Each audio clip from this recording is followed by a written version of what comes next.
After 18 years of marriage, my wife lawyer served me papers at my own office. She gets everything, including full custody. He gloated, leaning over my mahogany desk with a shark-like grin. Your children do not even want your name anymore. They signed the petition this morning. I felt my heart stop, but my face remained like stone. I simply smiled, opened my top drawer, and handed him a sealed, yellowed envelope. Deliver this to your client, I said softly. Tell her to look at page 3 first. By that evening, my phone did not ring with my wife's voice. It exploded with a call from her mother screaming in absolute terror. How could you possibly know our 18-year-old secret? My name is Isaiah Freeman, though everyone in this city has known me as Zeke for 50 years. I am 75 years old, a retired structural engineer who built half the skylines in this state. I know about load-bearing walls, I know about stress fractures, and I know exactly how much pressure it takes to bring a building down. But nothing I ever built prepared me for the demolition my family planned for me. Before I tell you how I brought their house of cards down, please hit that like button and subscribe to the channel. Let me know in the comments if you have ever been underestimated by the people you fed and clothed. It helps to know I am not alone in this fight. It was a Tuesday afternoon, the kind of gray, rainy Tuesday that makes your joints ache when you get to my age. I was in my private office at the firm I founded, looking over the blueprints for a new community center in the South Ward. The office was my sanctuary. It smelled of old paper drafting ink and the expensive cigars I only smoked when a project was finished. The silence was heavy, peaceful, until the door flew open without a knock. A young white man walked in. He could not have been more than 30. He wore a suit that cost more than my first car, but it fit him poorly, like he was playing dress-up. This was Miller. I knew his reputation. He was the kind of lawyer who chased ambulances and ruined families for sport. He did not introduce himself. He did not offer a hand. He simply walked up to my desk and tossed a thick stack of legal documents onto the glass surface. The sound of the heavy paper hitting the desk echoed like a gunshot in the quiet room. "You have been served," Mr. Freeman Miller said, his voice dripping with that unearned confidence that only the young and foolish possess. I did not flinch. I slowly took off my reading glasses, folded them, and placed them on top of the blueprints. I looked at the cover sheet. Petition for divorce. Plaintiff Vanessa Freeman. Defendant Isaiah Freeman. I looked up at him. My voice was calm, the deep rumble of a man who has shouted over jackhammers and cranes his whole life. "You could have mailed this, son." Miller laughed, a dry, humorless sound. "And missed the look on your face." "No chance. Vanessa wanted me to make sure you understood the terms immediately. She is not playing games, Zeke." I pulled the file closer. My eyes scanned the legal jargon, picking out the numbers. They were staggering. Vanessa was asking for 80% of my assets. She wanted the main house in the suburbs. She wanted the vacation condo in Miami. She wanted unlimited alimony. She wanted my pension. It was a robbery list, not a divorce settlement. She wants me to vacate the marital home in 24 hours, I read aloud, my finger tracing the line. "On what grounds?" Mental cruelty, Miller said, leaning forward, placing his knuckles on my desk. "She claims you are controlling, that you have created a hostile environment, that she fears for her safety." I almost laughed. Controlling, I was the man who paid for her master degree. I was the man who funded her boutique business that never made a profit. I was the man who hired nurses for her mother Betty when she claimed she was sick. I gave Vanessa a life of leisure while I continued to work well past retirement age because I wanted my family to have the best. "This is fiction," I said, closing the folder. "It will never stand up in court." Miller smirked. He looked like a man holding a royal flush. "Oh, it will stand up. Because we have character witnesses, we have neighbors, and most importantly, we have your sons." The mention of Dante and Darius made my stomach turn. My twin boys, my pride, my joy. They were 17 years old, just months away from manhood. I had taught them to throw a spiral in the backyard. I had taught them how to tie a tie. I had stayed up with them when they had fevers. "What about my sons?" I asked, and for the first time my voice was not steady. Miller pulled another document from his briefcase. He held it up like a trophy. "This is a petition for a legal name change. Dante and Darius signed it this morning. They do not want to be Freemans anymore, Zeke. They are taking their mother maiden name. They do not want to be associated with a man like you." The air left the room. It felt as if a steel beam had fallen on my chest. My name, Freeman. It was not just a name, it was a legacy. My grandfather chose that name when he walked off a plantation in Alabama. My father carried that name into the steel mills of Pittsburgh. I carried that name into universities that did not want me there. I built this company on that name. And now my own sons, the boys, I bounced on my knee, wanted to throw it in the trash like a wrapper. Miller saw the pain in my eyes. He fed on it. It is over, old man. Sign the papers. Give her what she wants, or we will drag you through a public trial that will destroy whatever reputation you have left. You have 24 hours to get out of the house. If you are still there tomorrow at noon, the sheriff will remove you. I looked at Miller. I looked at his arrogant smile, his expensive watch, his disdain for a man he clearly thought was past his prime. He saw an old black man defeated. He did not see the engineer. He did not see the man who calculated risk for a living. He did not know that I never enter a room without knowing where the exit is, and I never build a structure without knowing where the weak points are. I sat back in my leather chair. The leather creaked. I took a deep breath, inhaling the scent of my office, grounding myself. The pain of my son's betrayal was a physical weight, sharp and hot, but I pushed it down. I locked it away in a cold, dark room in my mind. There would be time to grieve later. Now was the time for war. I opened the bottom drawer of my desk. It was locked, but I kept the key on a chain in my vest pocket. I unlocked it and reached all the way to the back, past the checkbooks, past the old contracts. I pulled out a single manila envelope. It was sealed with heavy tape. It looked old because it was. I had held on to this envelope for 18 years. I placed it gently on the glass desk and slid it across to Miller. "What is this?" Miller asked, looking at it suspiciously. "A counteroffer." I smiled. It was not a happy smile. It was the smile of a man watching a demolition charge countdown. "Something like that," I said. "You give that to Vanessa. Tell her I said to look at page 3 first." Miller picked it up. He weighed it in his hand. It was light, but we both knew that sometimes the lightest things carry the most weight. "Is this a joke?" he asked. "Deliver it," I said, my voice dropping an octave. "Or do not. But if you walk out of here without that envelope, tell your client that I will release the contents to the press tomorrow morning instead of the judge." Miller hesitated. He saw something in my eyes that scared him. He saw the steel. He shoved the envelope into his briefcase, sneered at me one last time, and turned to leave. "Noon tomorrow. Zeke," he called out over his shoulder, "pack your bags." When the door closed, the silence returned, but it was no longer peaceful. It was heavy with the ghosts of the last 18 years. I stood up and walked to the window, looking out over the city I helped build.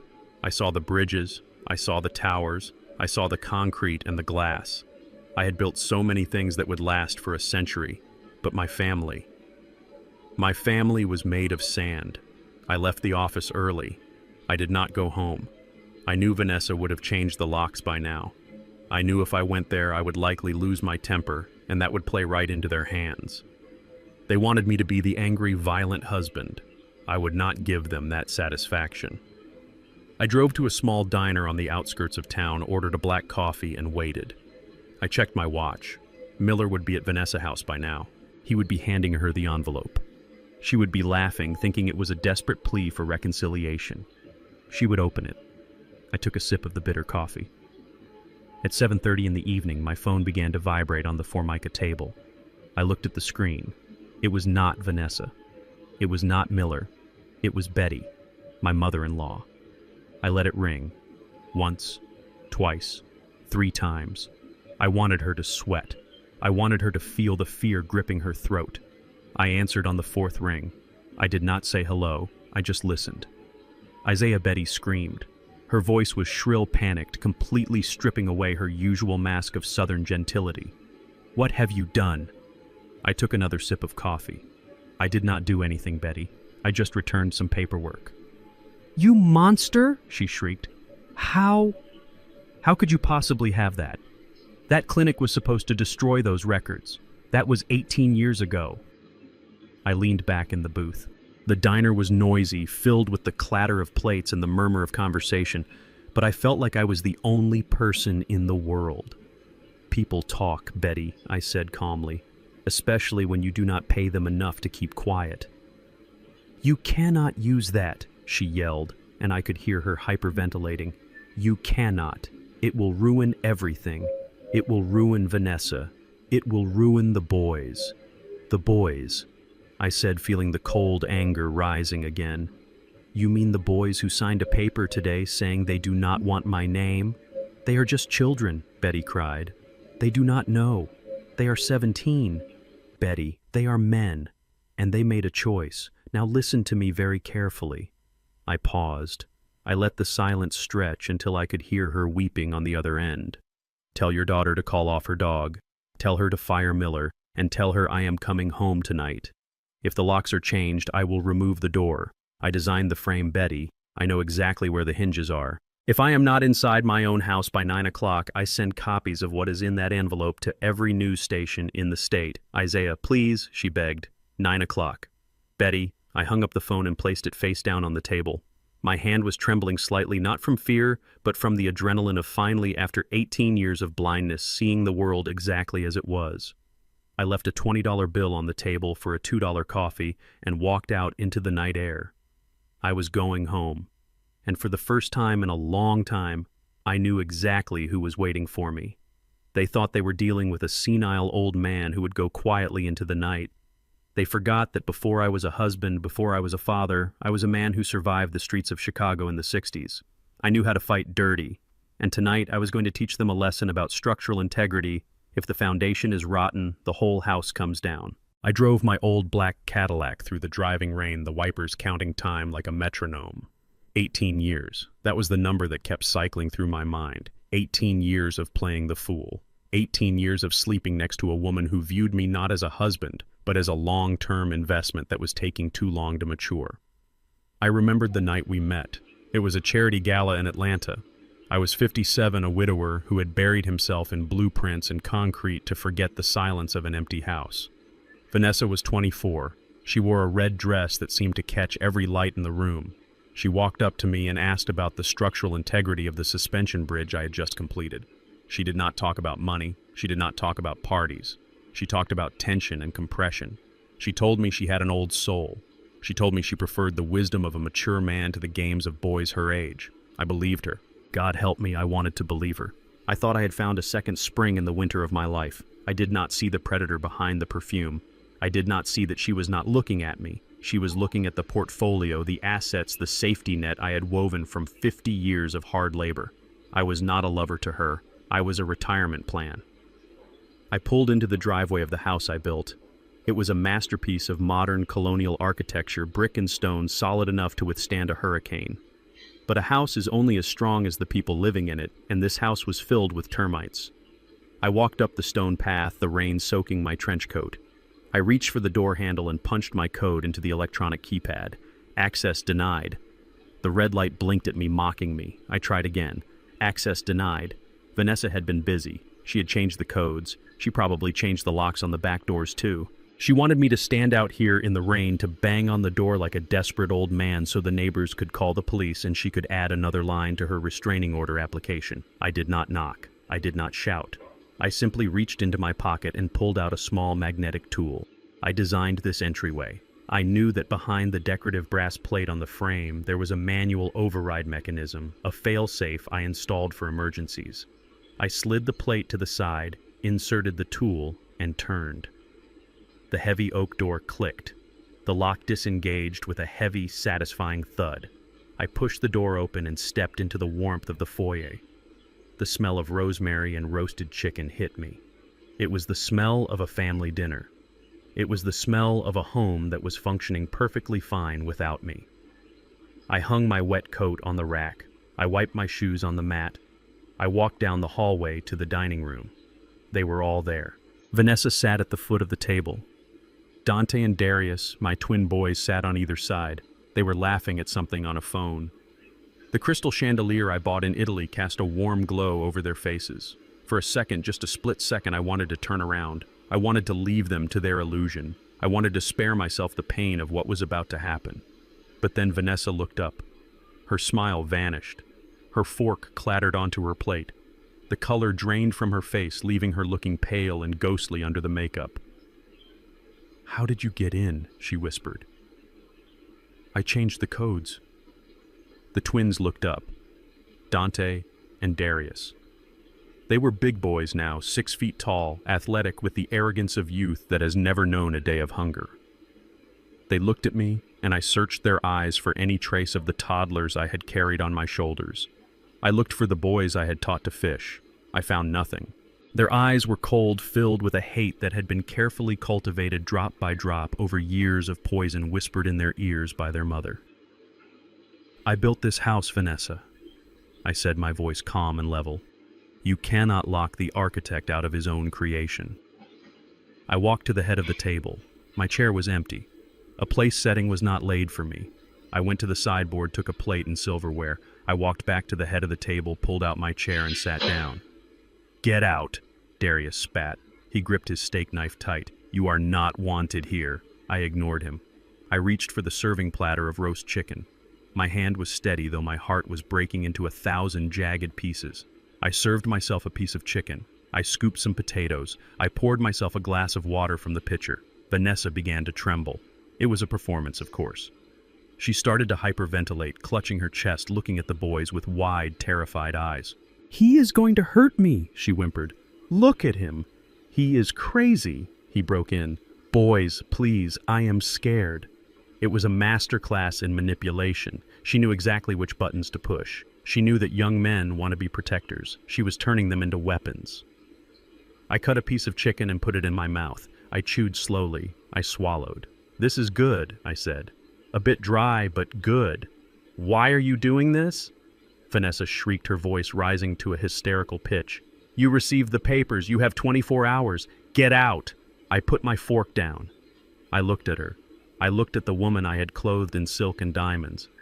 "I am eating dinner in my house with my family," I said. "Is that a crime?" Dante stood up. He was the bigger of the two, a linebacker on the varsity team. He loomed over me, his shadow falling across my plate. He was vibrating with adrenaline and misguided rage. "Mom said, 'Get out,'" Dante growled. "Sit down, son," I said, not looking up. "You do not want to do this." "Do not call me son," he yelled. "My name is Dante Miller. I am not a Freeman. I never was." The words hit me harder than any fist. Miller, her maiden name. They had already erased me. "Make him leave!" "Dante," Vanessa cried out. "He is tormenting me." Dante moved. It happened fast. He reached out, grabbed the lapels of my suit jacket, and hauled me out of the chair. I was 75 years old. I was strong, but I was not a match for a 17-year-old athlete fueled by rage. He shoved me. Hard. I stumbled back. My hip hit the sideboard with a sickening crunch. I lost my footing and fell to the hardwood floor. The pain shot up my spine, white and hot. My glasses skittered across the room. For a moment, there was silence. Absolute terrified silence. I lay on the floor looking up at the ceiling I had plastered myself. I looked at the crown molding I had installed. I looked at the son who had just put his hands on his father. Dante stood there, his chest heaving, his fists clenched. He looked down at me, and for a fleeting second I saw regret. I saw the boy who used to cry when he scraped his knee. But then he looked at his mother and the mask slammed back down. "Get up," Dante said, his voice shaking. "Get up and get out, you old dictator. We do not need you. We have Mom. We do not need your money or your rules." Vanessa stood up then. She walked over to Dante and put a hand on his arm, not to restrain him, but to claim him. She looked down at me with a sneer that twisted her beautiful face into something ugly. "Look at you, Isaiah," she said, her voice dripping with venom. "Look at you. Pathetic.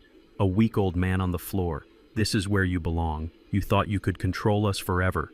You thought you could buy us. It is over." I slowly pushed myself up. My joints screamed. My hip burned. I grabbed the edge of the dining table and hauled myself to my feet. I brushed the dust off my trousers. I adjusted my jacket. I did not groan. I did not cry out. I would not give them the satisfaction of hearing my pain. I walked over to where my glasses had landed. I picked them up, inspected them for cracks, and put them back on my face. The room came back into sharp focus. I looked at the three of them, a tableau of betrayal. The unfaithful wife, the ungrateful sons. "You are right, Dante," I said. My voice was low, barely a whisper, but it carried through the room like a draft from a tomb. "You do not need me." I looked at Vanessa. She was still sneering, confident in her victory. She thought she had won. She thought the physical humiliation was the end of the battle. She did not know it was just the signal for the airstrike. You just made the biggest mistake of your life, Vanessa, I said. She laughed, a cruel, sharp sound. Oh, please. What are you going to do? Hit me. You do not have the guts. Go cry to your lawyer. I walked to the door. I paused with my hand on the handle. I did not look back. You think that envelope I gave Miller was everything I asked? Vanessa froze. Her laughter died in her throat. You think that one receipt was the whole story? I continued. That was just the table of contents, Vanessa. That was just a polite hello. I opened the door. The cold night air rushed in. Enjoy your dinner, I said. It is the last meal you will ever eat in this house. I stepped out into the rain and pulled the door shut behind me. The lock clicked. I walked down the path to my car. My hip was throbbing with every step, a dull, grinding agony that made me grit my teeth. But my mind was clear, crystal clear. The ambiguity was gone. The hope was gone.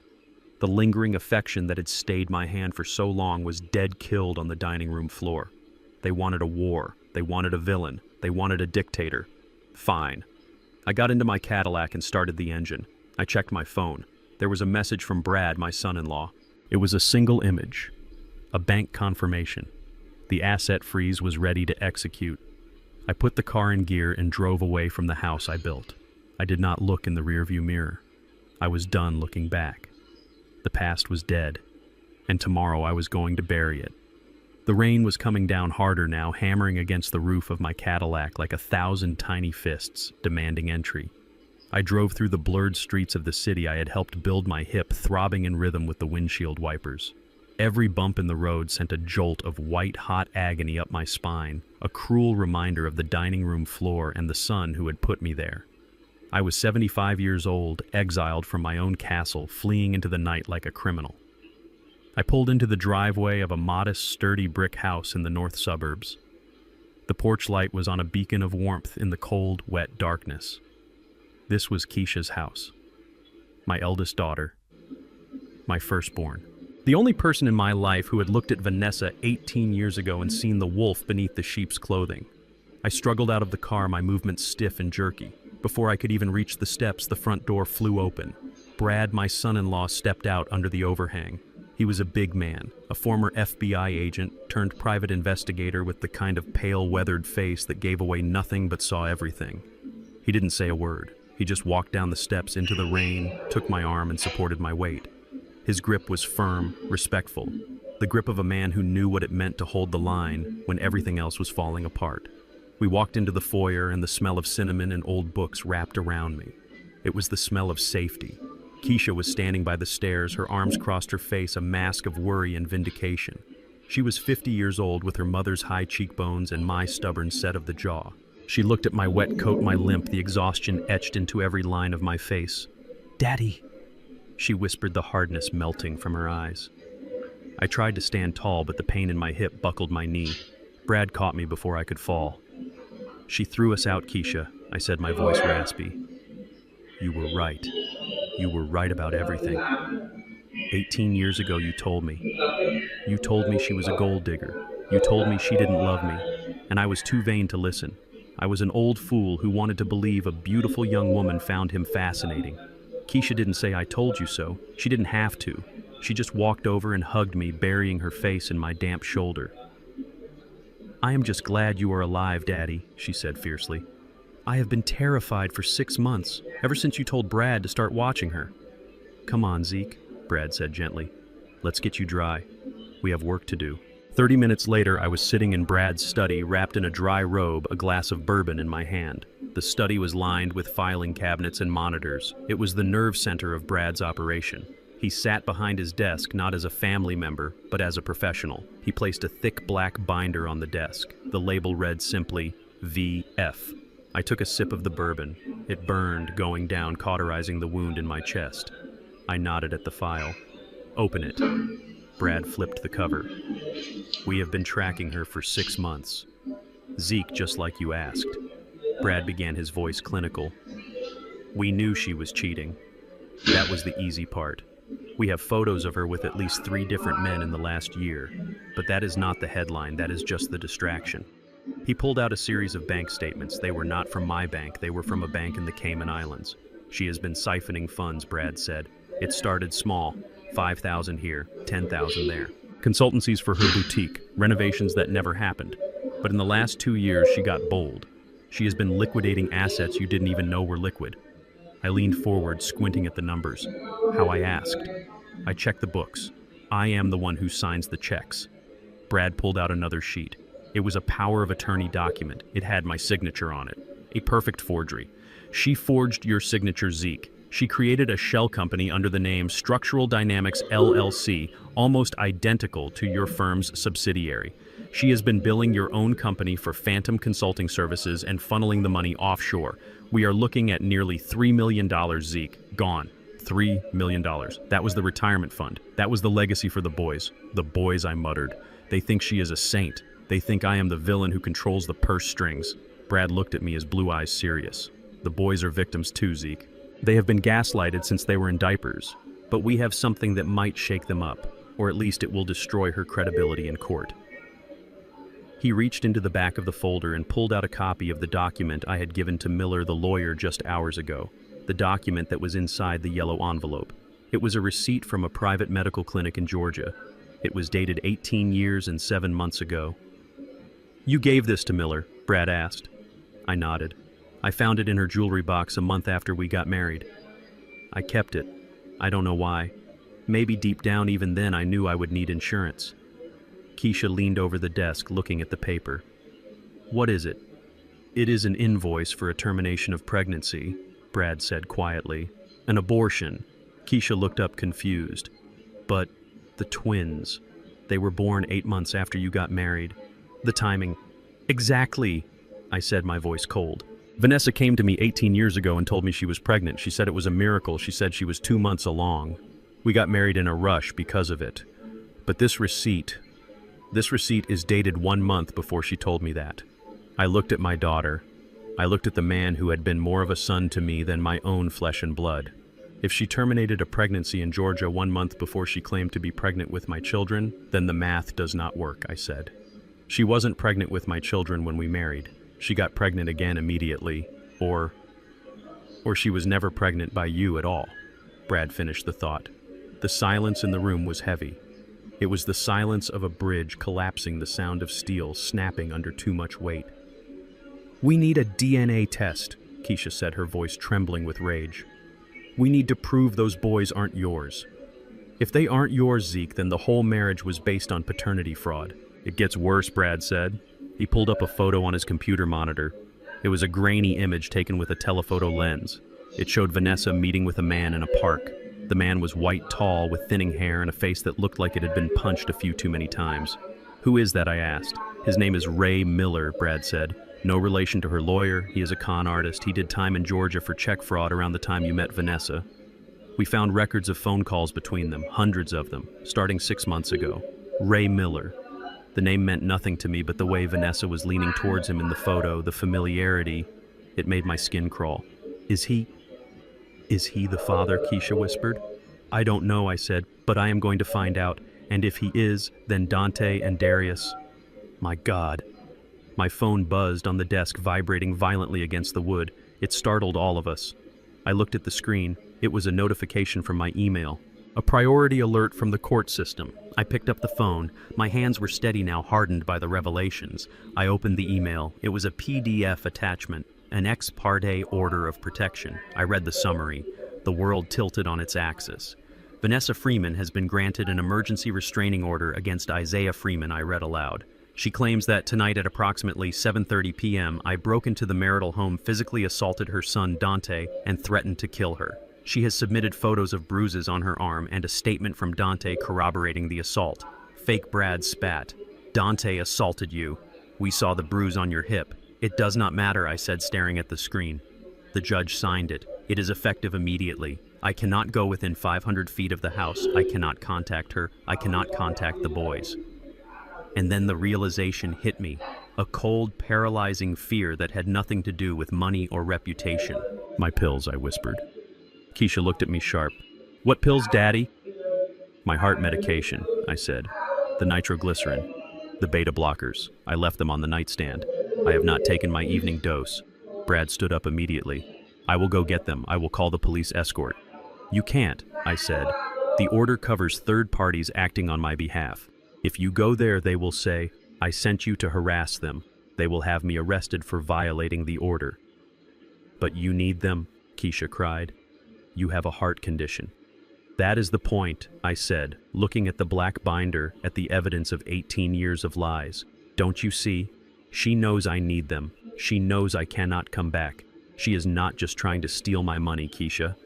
I looked my daughter in the eye and saw the dawn of horror in her face. She is trying to kill me. She wants the stress to stop my heart so she doesn't have to split the assets in a divorce. She wants to be a widow, not an ex-wife. I stood up, ignoring the pain in my hip.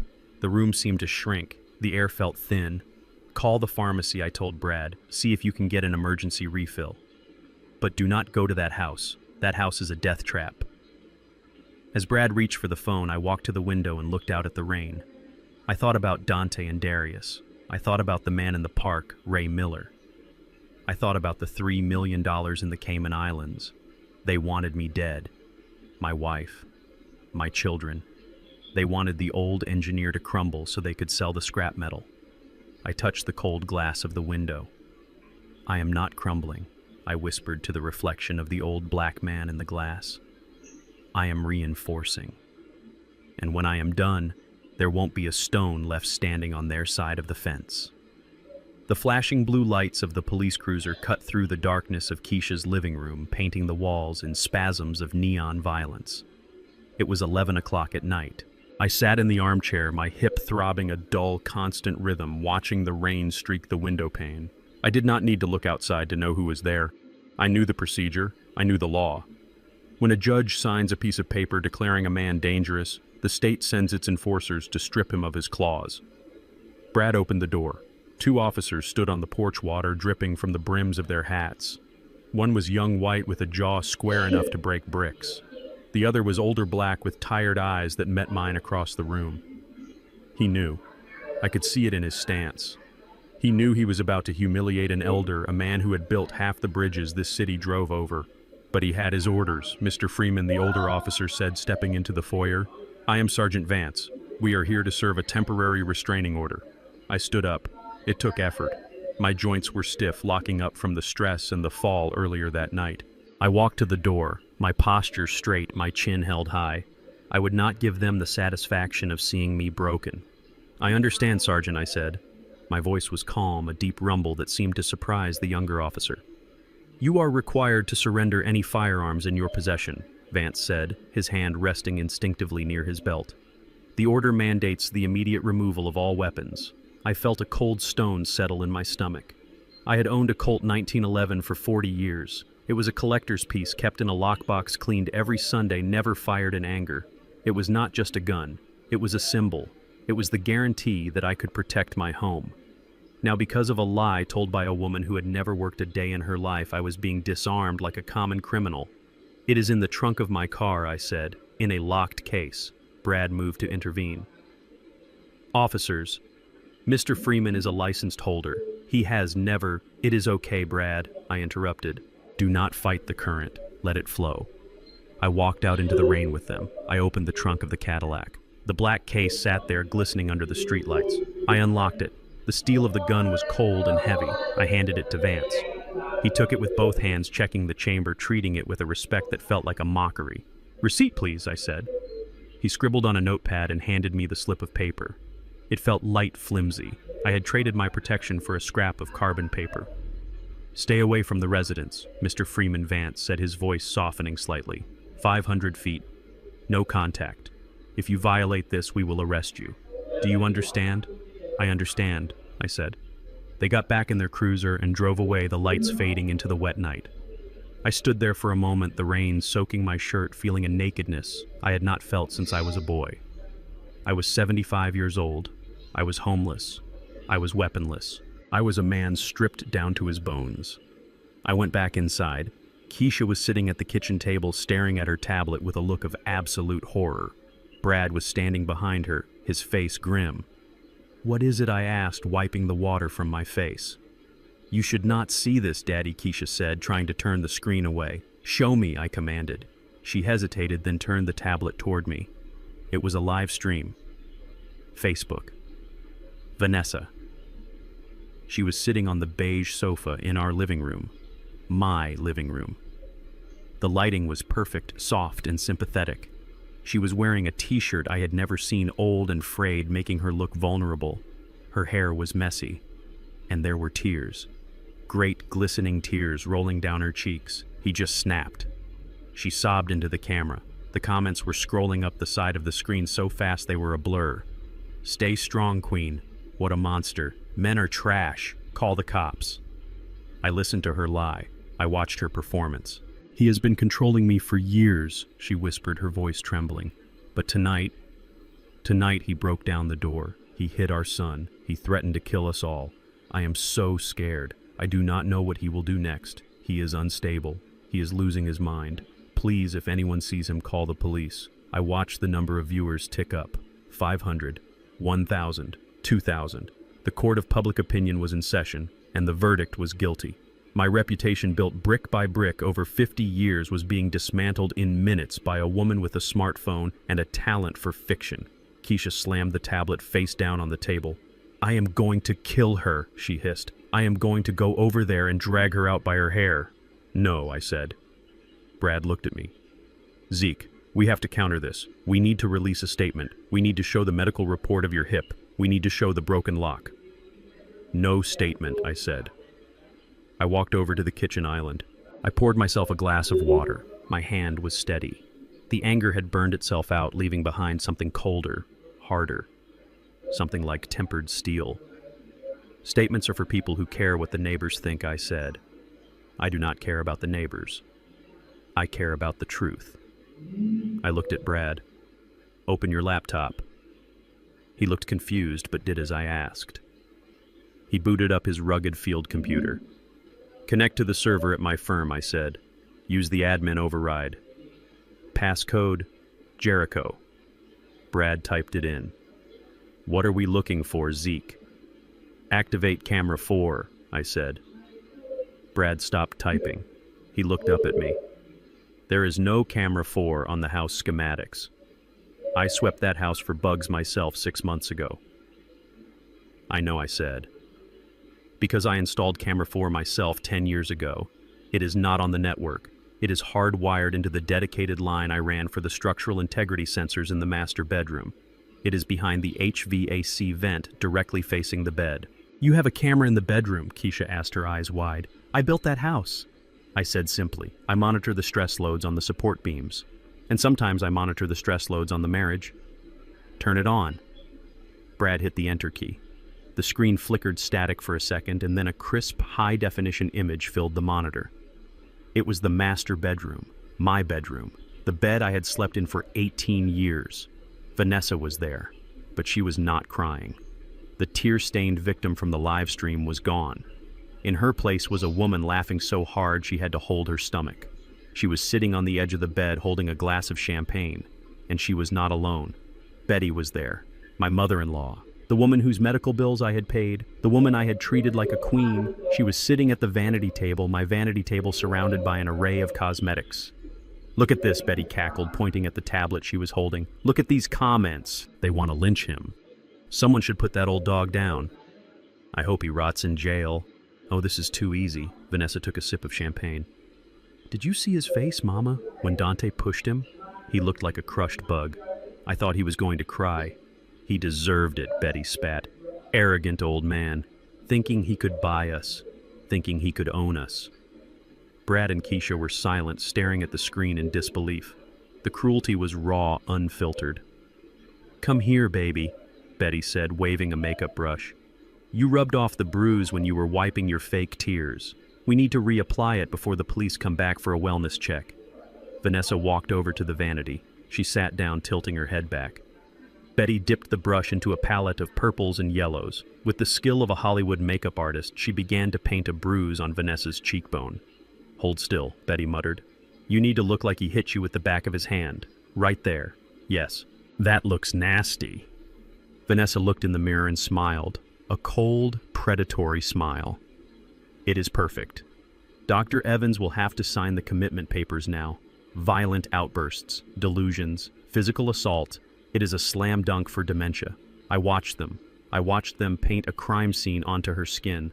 I watched them toast to my destruction. I felt a strange detachment, like I was watching a documentary about a disaster that happened to someone else. "Is the money secure?" Vanessa asked, inspecting her face. "It is moving," Betty said. "The Cayman transfer cleared an hour ago. 3 million. And once we get the power of attorney, we can liquidate the real estate, the house, the building downtown, everything." "What about the boys?" Vanessa asked. Dante seemed shook. Betty scoffed. "Dante is a child. He will get over it when he sees the new car you are going to buy him. He just needs to keep his mouth shut and remember who his real family is."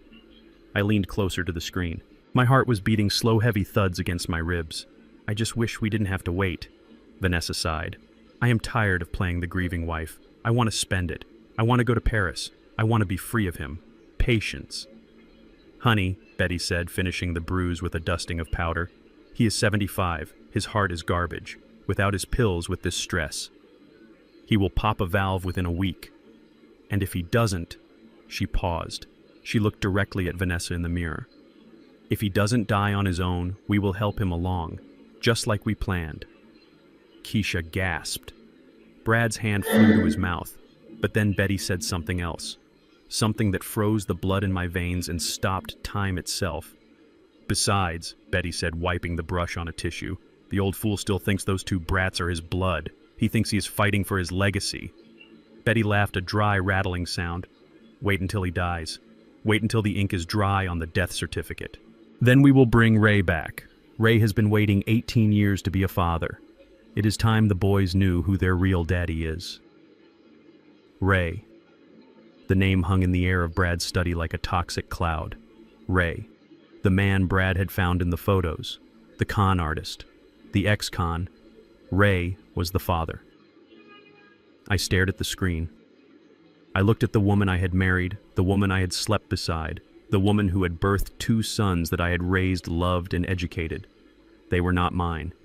18 years of lies, 18 years of paternity fraud, every baseball game, every graduation, every fever, every "I love you, Dad." It was all stolen. It was all a performance.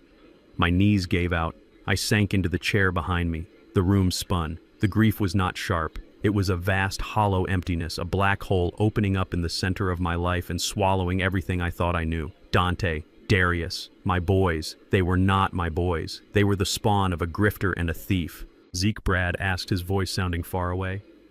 "Are you okay?" I stared at the monitor, at the 2 women laughing in my bedroom. "Who is Ray?" Keisha whispered, tears streaming down her face. I closed my eyes. I saw the faces of the twins. I saw their eyes, which I had always told myself looked like my mother's. I saw their height, which I attributed to my grandfather. I saw the deception woven into their very DNA.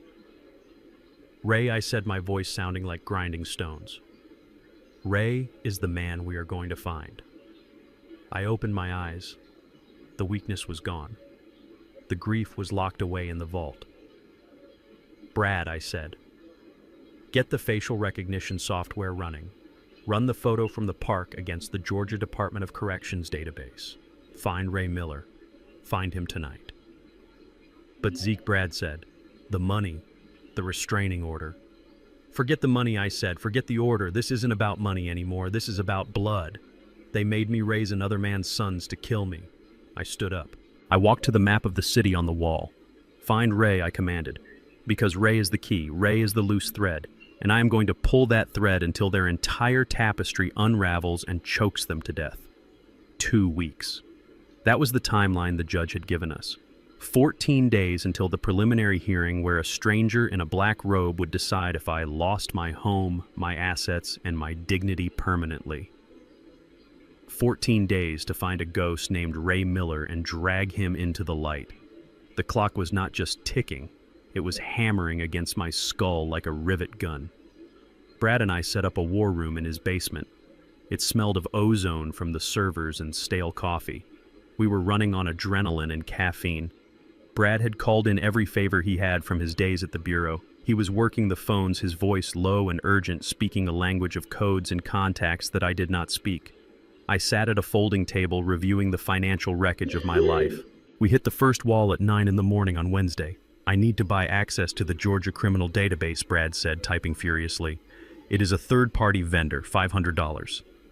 I pulled out my wallet. It was an old leather thing molded to the shape of my hip over 20 years.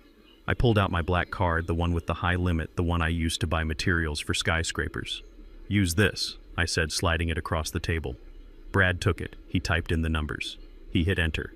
He frowned. He typed it again. He hit enter again. Zeke, he said, his voice hesitant. It is declined. Try it again, I said. That card has a $50,000 limit. It is not the limit, Zeke. The account is frozen. I felt a coldness spread through my chest that had nothing to do with the basement temperature. I pulled out my phone. I logged into my banking app. Account frozen. Contact branch. I checked the savings. Frozen.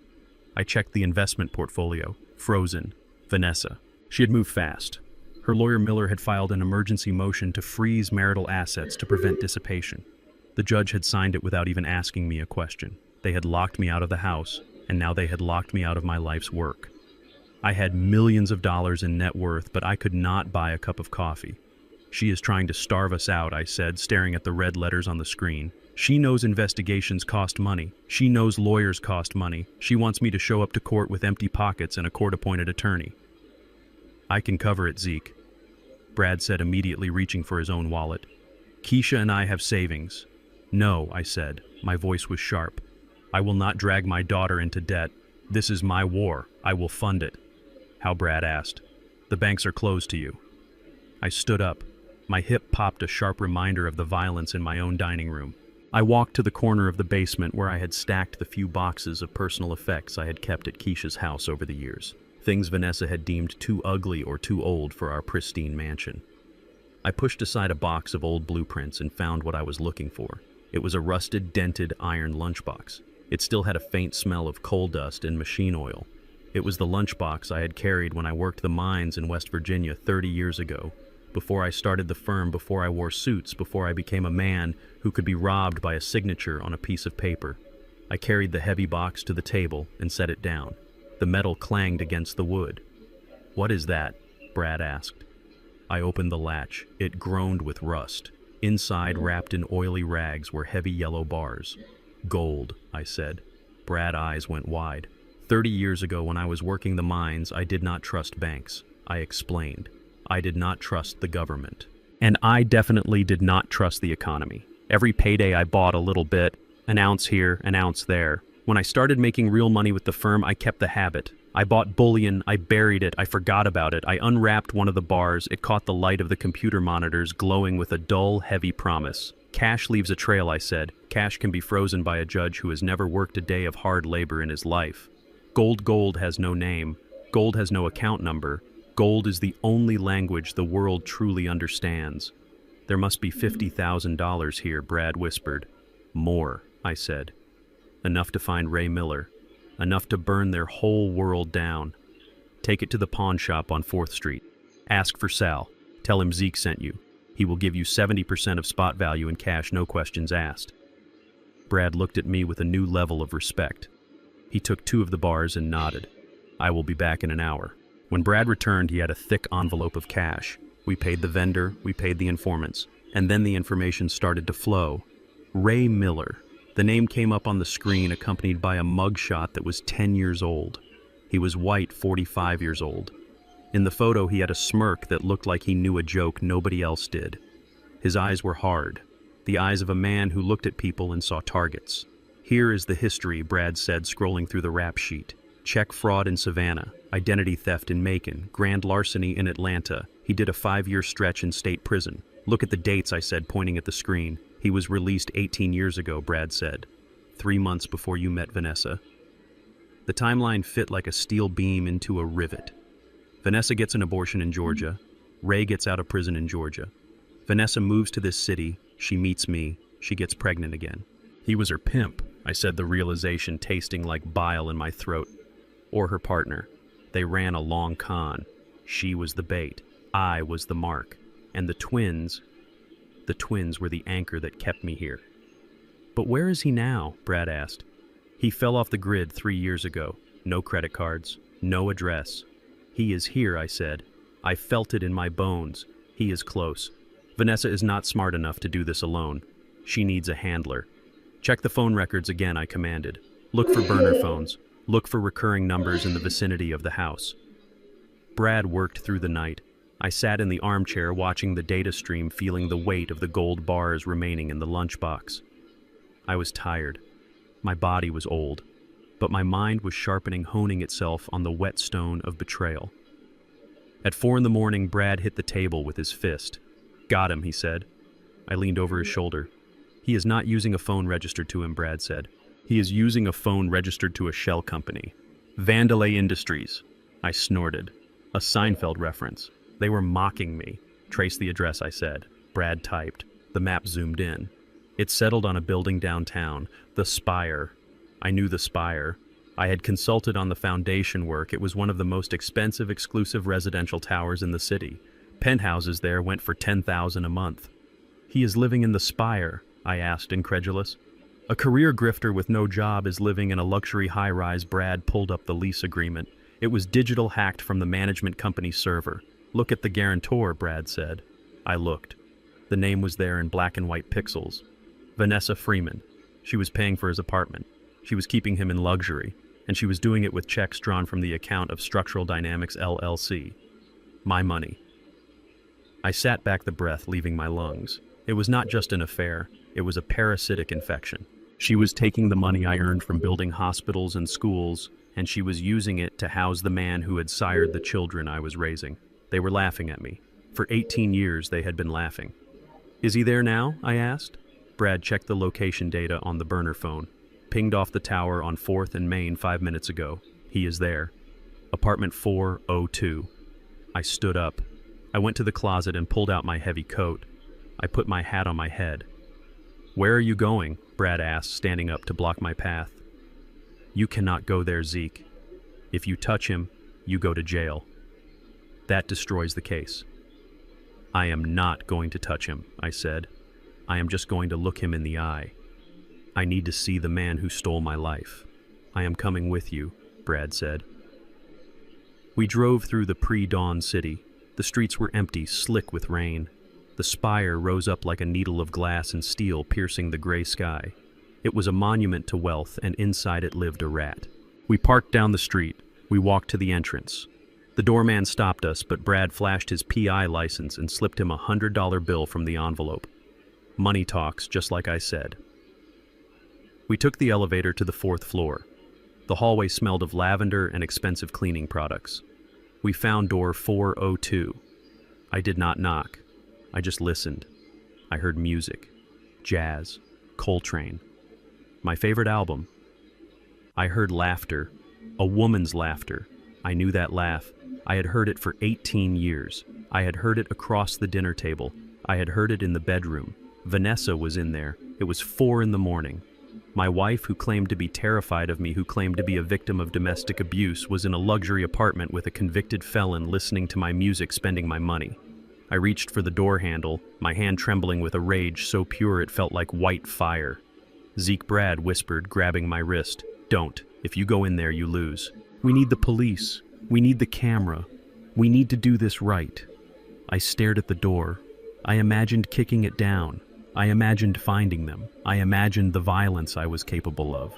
But then I thought about Dante and Darius. I thought about the lie that had been their lives. You are right, I whispered.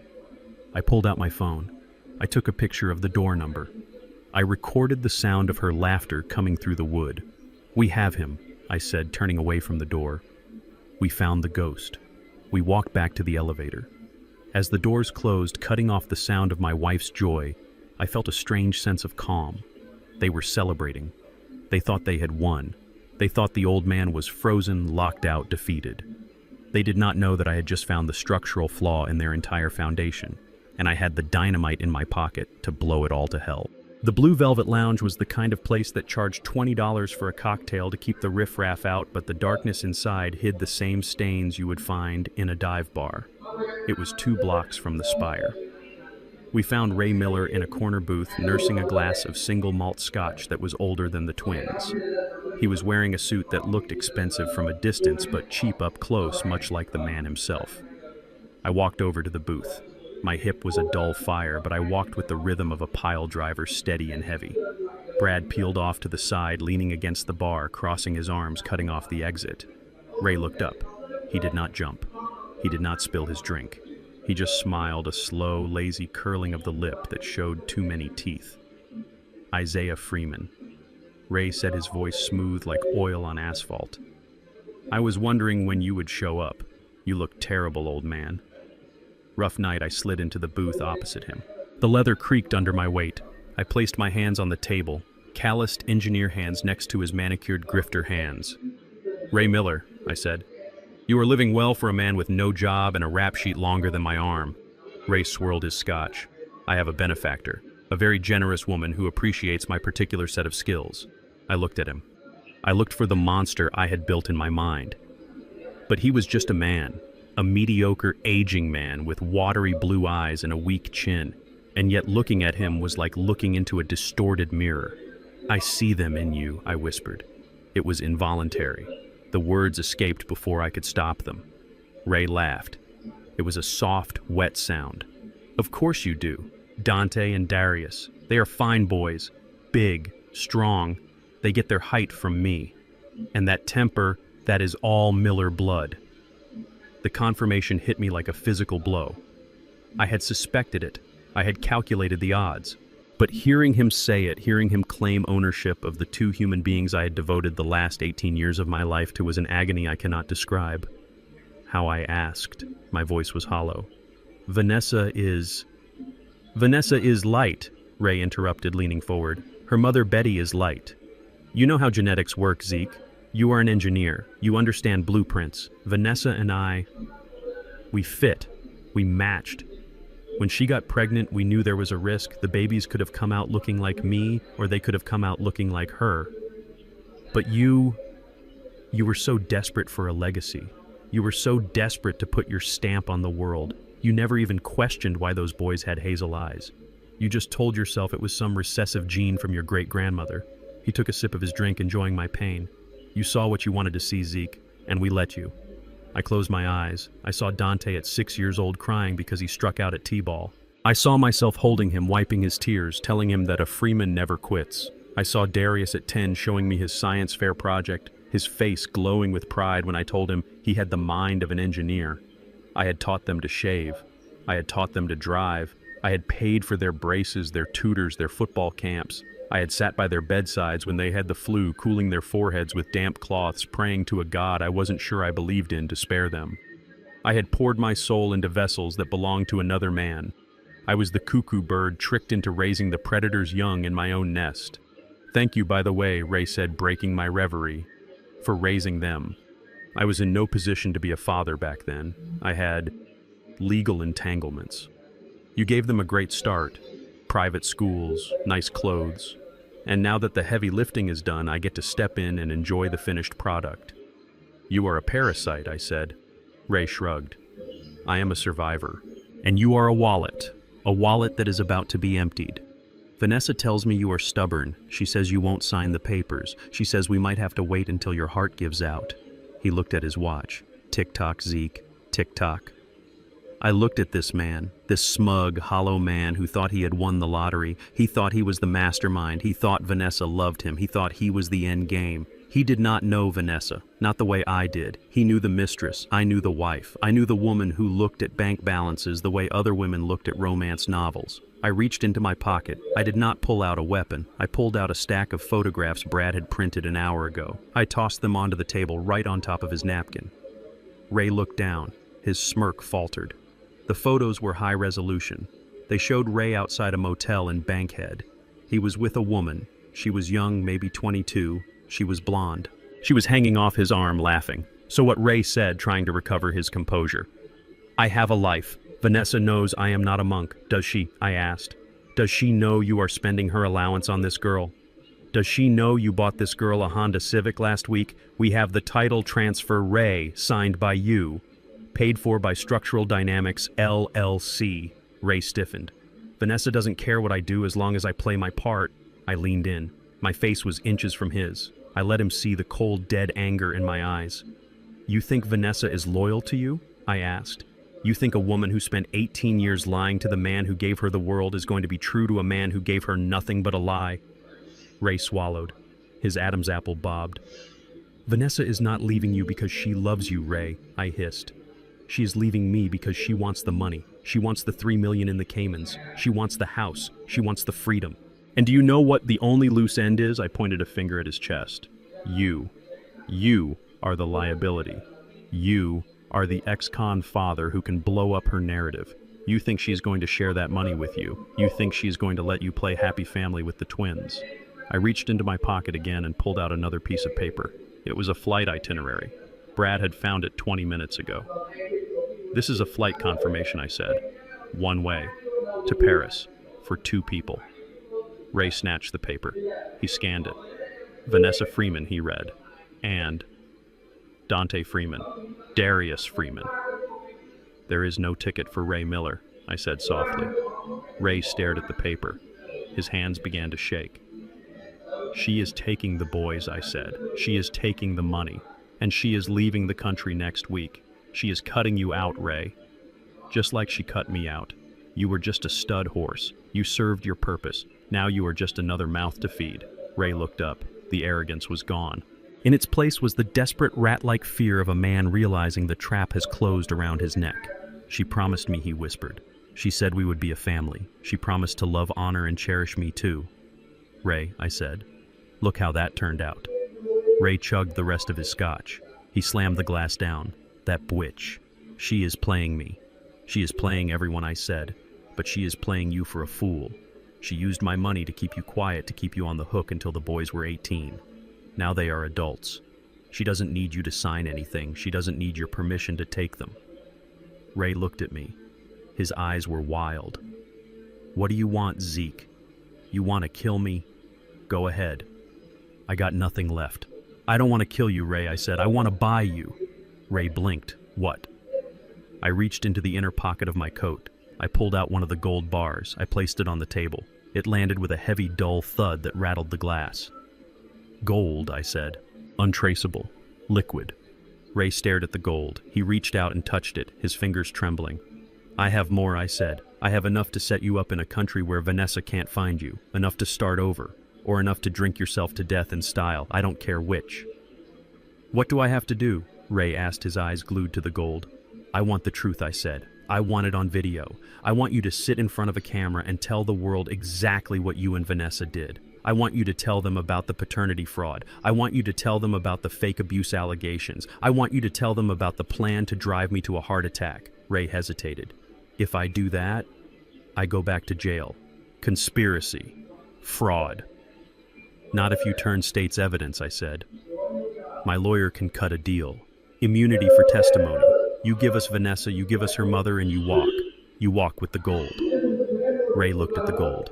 He looked at the flight itinerary to Paris that did not bear his name. He looked at the photo of the young blonde he was trying to impress. He was a grifter. He had no code. He had no loyalty. He only understood leverage and profit.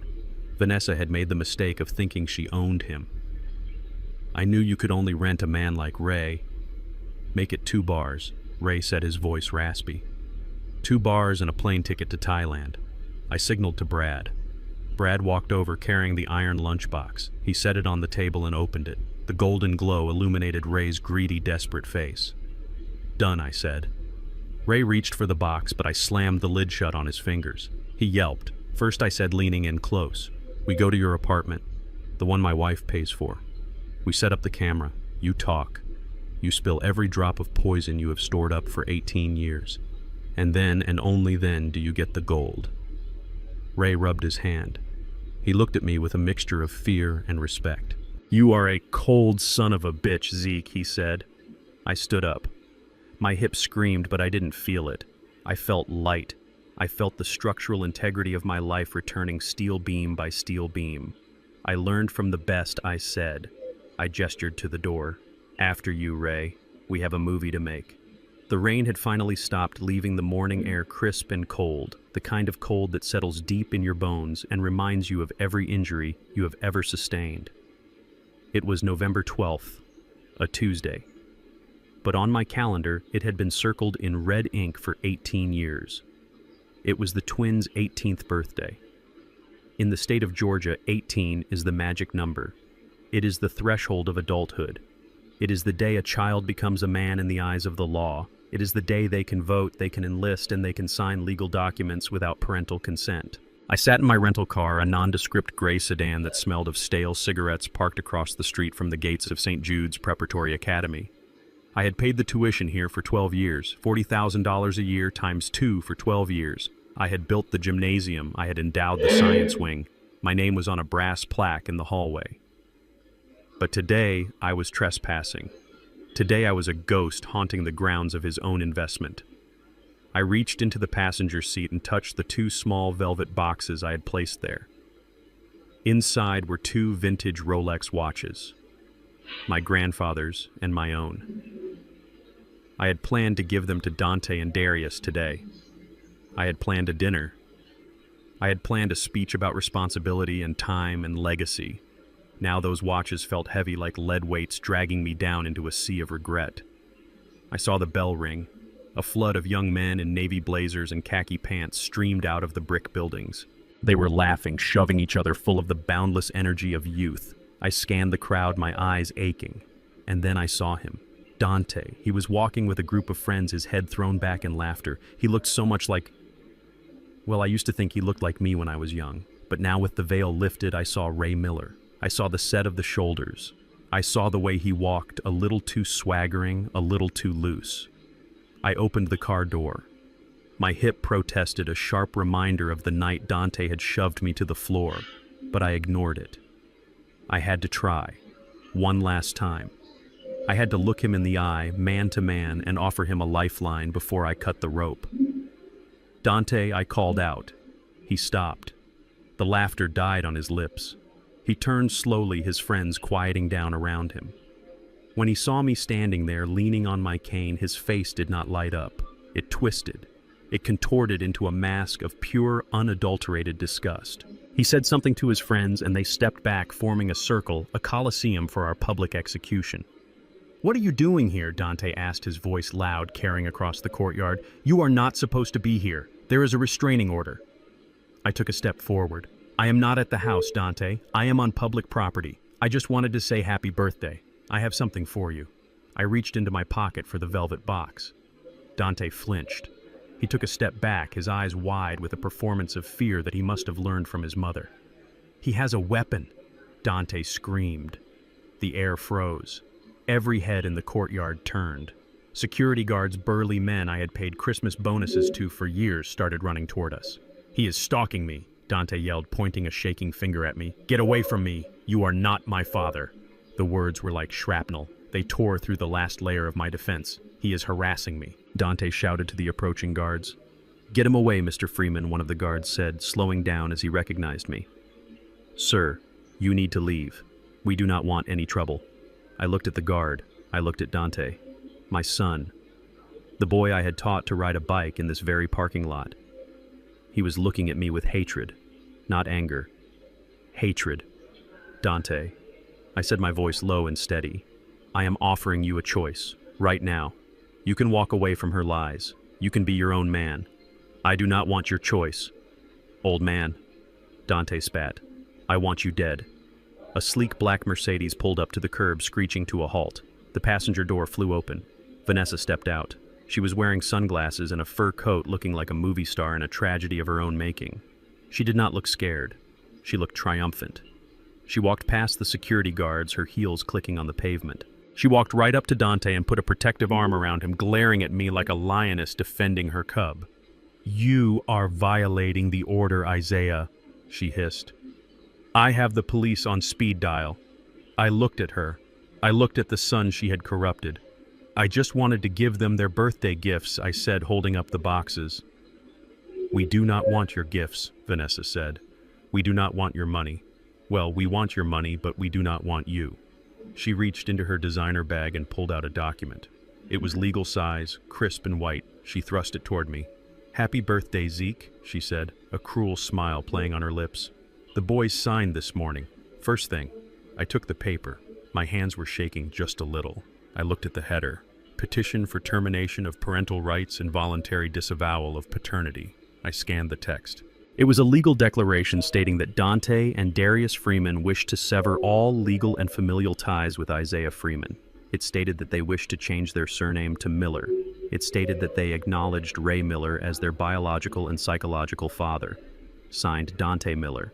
Signed Darius Miller. The signatures were bold, confident. They had not hesitated. "They know," Vanessa whispered, leaning in close so only I could hear. "They know everything. I told them last night. I told them about Ray." I looked up at her, stunned. "You told them?" "Of course I did," she said, laughing softly. "And do you know what? They were relieved. They were happy." She looked at Dante, who was smirking at me. "They always thought you were too old," Vanessa said. "Too boring, too strict. Always talking about hard work and integrity. Ray is cool. Ray has stories. Ray is a rebel. They want to be like Ray. They chose him, Zeke. They chose the cool dad over the meal ticket." She stepped back, linking her arm with Dante. "They chose their real blood," she said, "and it is not you." I looked at Dante. "Is this true?" I asked. "You chose Ray Miller. A man who has never bought you a sandwich. A man who has been in prison." Dante crossed his arms. "Ray is real," he said. "You are just a bank account. And now that we are 18, we do not need to pretend anymore. We are taking the money, and we are taking our real name. Miller." Something inside me snapped. It was not a violent snap. It was a quiet final severance. It was the sound of a cable being cut, releasing a heavy load into the deep ocean. The grief vanished. The nostalgia evaporated. The love I had held for 18 years, the love that had fueled my work, my sacrifice, my patience. It simply went out like a candle in a hurricane. I looked at the young man standing in front of me. I studied his face. I looked for my son. I did not find him. I found a stranger. I found a stranger who shared the DNA of a con artist and the morality of a thief. He was not my son. He never had been. He was just a tenant I had been evicting for too long. I nodded slowly. I folded the document and placed it in my breast pocket right next to my heart. "Okay," I said. Vanessa frowned. She had expected screaming. She had expected tears. She did not know what to do with acceptance. "Okay," she repeated. "You are right," I said. My voice was different. It was the voice I used when I fired a contractor for cutting corners. It was the voice of business. It was the voice of consequences. "If you are not my sons," I said, looking from Dante to Vanessa, "then I do not owe you a father's mercy." I turned to the security guard. "I am leaving. I have no business with these people." I turned my back on them. I walked to my rental car. "He is crazy," Dante yelled after me, trying to regain the upper hand. "He is senile." I did not look back. I got into the car. I placed the velvet boxes on the passenger seat. I would sell them tomorrow, or melt them down. It didn't matter. I started the engine and drove away from the school. I did not feel sad. I felt light. I felt unburdened. For 18 years I had been carrying the weight of a family on my back. Now I was free. I picked up my phone and dialed Brad. He answered on the first ring. "Zeke, did you see him?" "I saw him," I said. "And he is dead." "Brad, Dante Freeman is dead. I just met Dante Miller." There was a silence on the line. Brad understood. "What do we do?" Brad asked. "Execute Plan B," I said. My voice was cold, flat, efficient. "Plan B," Brad asked. "Are you sure? That is the nuclear option, Zeke. That destroys everything. The reputation, the school, the social standing. There is no coming back from Plan B." I looked at the road ahead. I saw the city skyline. I saw the structures I had built. They were strong. They were honest. They stood tall because they were built on truth. My family was built on a lie, and lies do not deserve to stand. "Do it," I commanded. "Destroy it all. Release the Ray tapes. Send the files to the district attorney. Send the files to the school board. Cut the tuition checks. Cancel the insurance. Evict the tenants. Zeke. Scorch the earth." "Brad," I said, If they want to be Millers, let them live like Millers. Let them see what life is like when the bank account is closed and the only thing they have to eat is their coolness. I hung up the phone. I drove toward the highway. The sun was shining now, bright and harsh. It illuminated everything. There were no more shadows, no more secrets. I was Isaiah Freeman. I was 75 years old, and I was about to show my ex-wife and her children exactly what happens when you bite the hand that feeds you. You starve. The courtroom smelled of floor wax and stale air, a scent I associated with bankruptcy hearings and contract disputes. Today, however, the contract in dispute was my life. I shuffled into the preliminary hearing like a man made of dust and brittle bones. I leaned heavily on my cane, letting my hand tremble just enough to be noticeable but not enough to look theatrical. I wore a suit that was 10 years old and slightly too big for me now that the stress had carved 10 pounds off my frame. I wanted them to see a relic. I wanted them to see a man whose mind was eroding like a sandstone cliff in a gale. Vanessa sat at the plaintiff's table.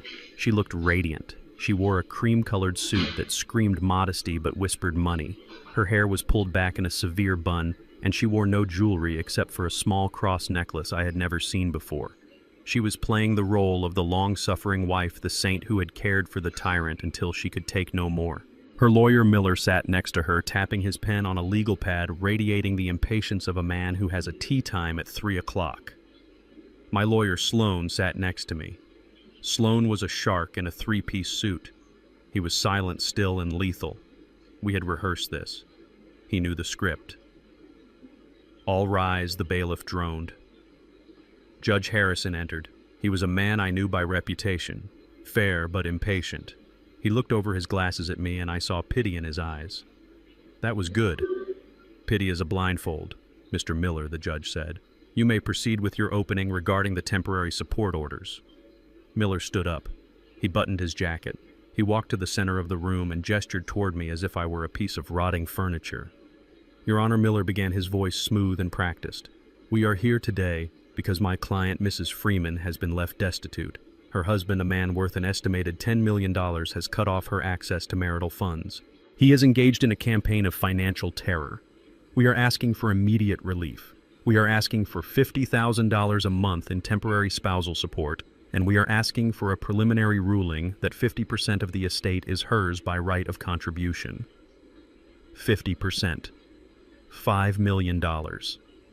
I cupped my ear and leaned toward Sloan, whispering loudly enough for the judge to hear. "What did he say?" $50. Miller rolled his eyes. He sighed a theatrical exhale meant to show the judge what he had to deal with. $50,000, Mr. Freeman, Miller said, speaking slowly as if to a child. "And half the assets." I slumped back in my chair, looking confused. "Half, but I built the company. She never came to the office." Sloan patted my arm gently. "It is okay, Isaiah. Let me handle it." The judge watched this interaction. He saw a confused old man being comforted by his attorney. He saw exactly what we wanted him to see.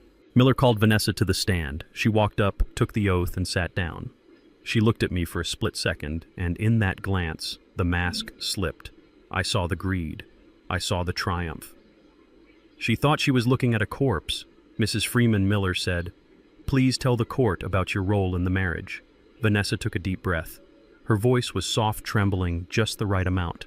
"I devoted my life to him," she said. "When we met, he was lonely. He was working himself to death. I made a home for him. I raised our sons. I managed the household. I supported him emotionally so he could focus on his work. Everything we built together. I sacrificed my own career, my own dreams to be his rock. Lies, all of it. She had hired nannies. She had hired housekeepers. She had spent her days shopping and her nights planning my demise. But under oath, her lies became a record. And the fidelity Miller asked, "Was that a cornerstone of your marriage?" Vanessa nodded, wiping a non-existent tear. "Absolutely, I was faithful to him every single day for 18 years, even when he became difficult. Even when he became distant. I honored my vows. I loved him. I only wanted to be his wife. I watched her. I listened to the perjury flow out of her mouth like poisoned water. She was confident. She had gotten away with it for so long that she believed she was untouchable. She believed the narrative she had constructed. She believed I was the villain. Miller sat down looking satisfied. He thought he had just painted a masterpiece. "Mr. Sloan," the judge asked. Sloan stood up. He did not take any notes with him. He walked toward the witness stand. He did not look aggressive. He looked curious. Mrs. Freeman, Sloan said, "You stated that you have been completely honest with your husband throughout the duration of your marriage. Is that correct?" "Yes," Vanessa said, lifting her chin.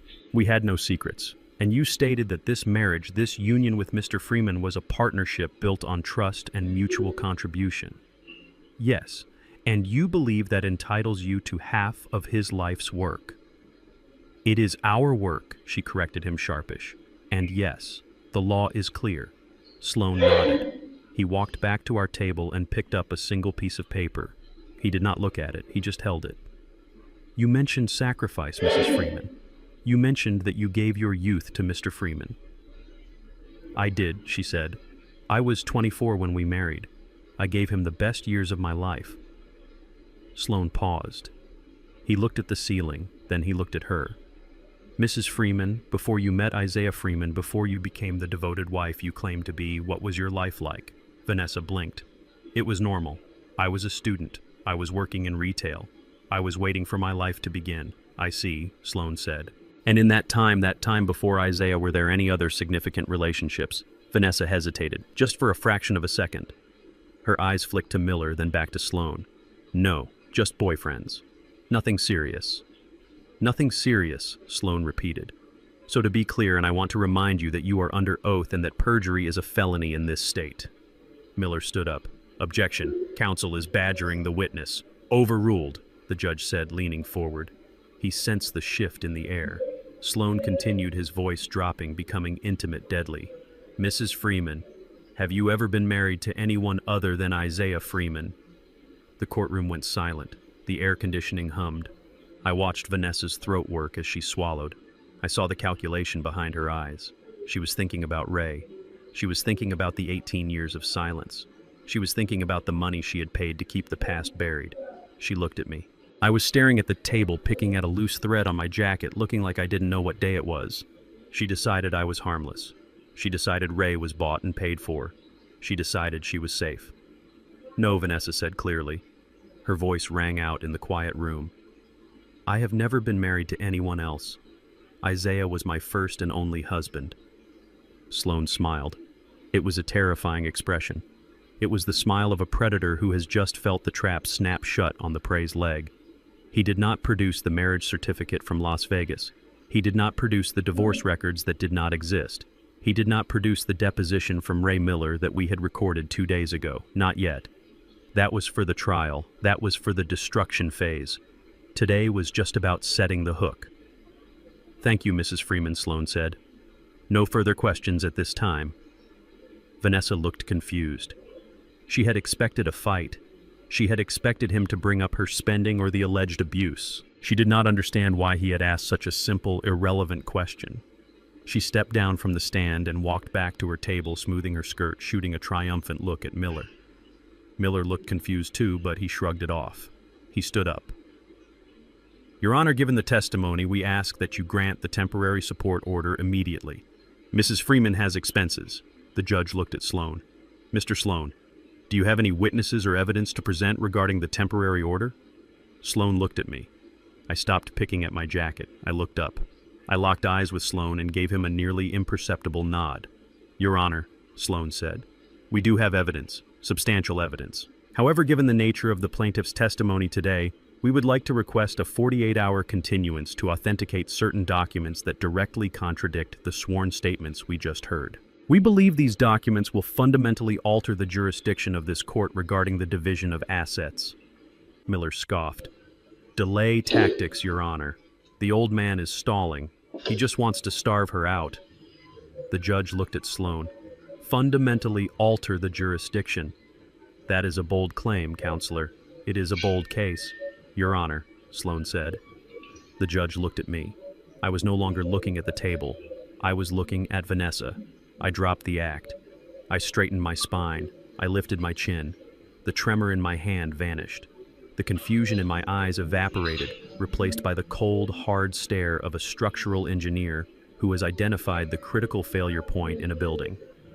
I looked at Vanessa with absolute clarity. I let her see the intelligence she had forgotten I possessed. I let her see the memory of the man who had survived the Jim Crow South, the man who had built skyscrapers, the man who did not break.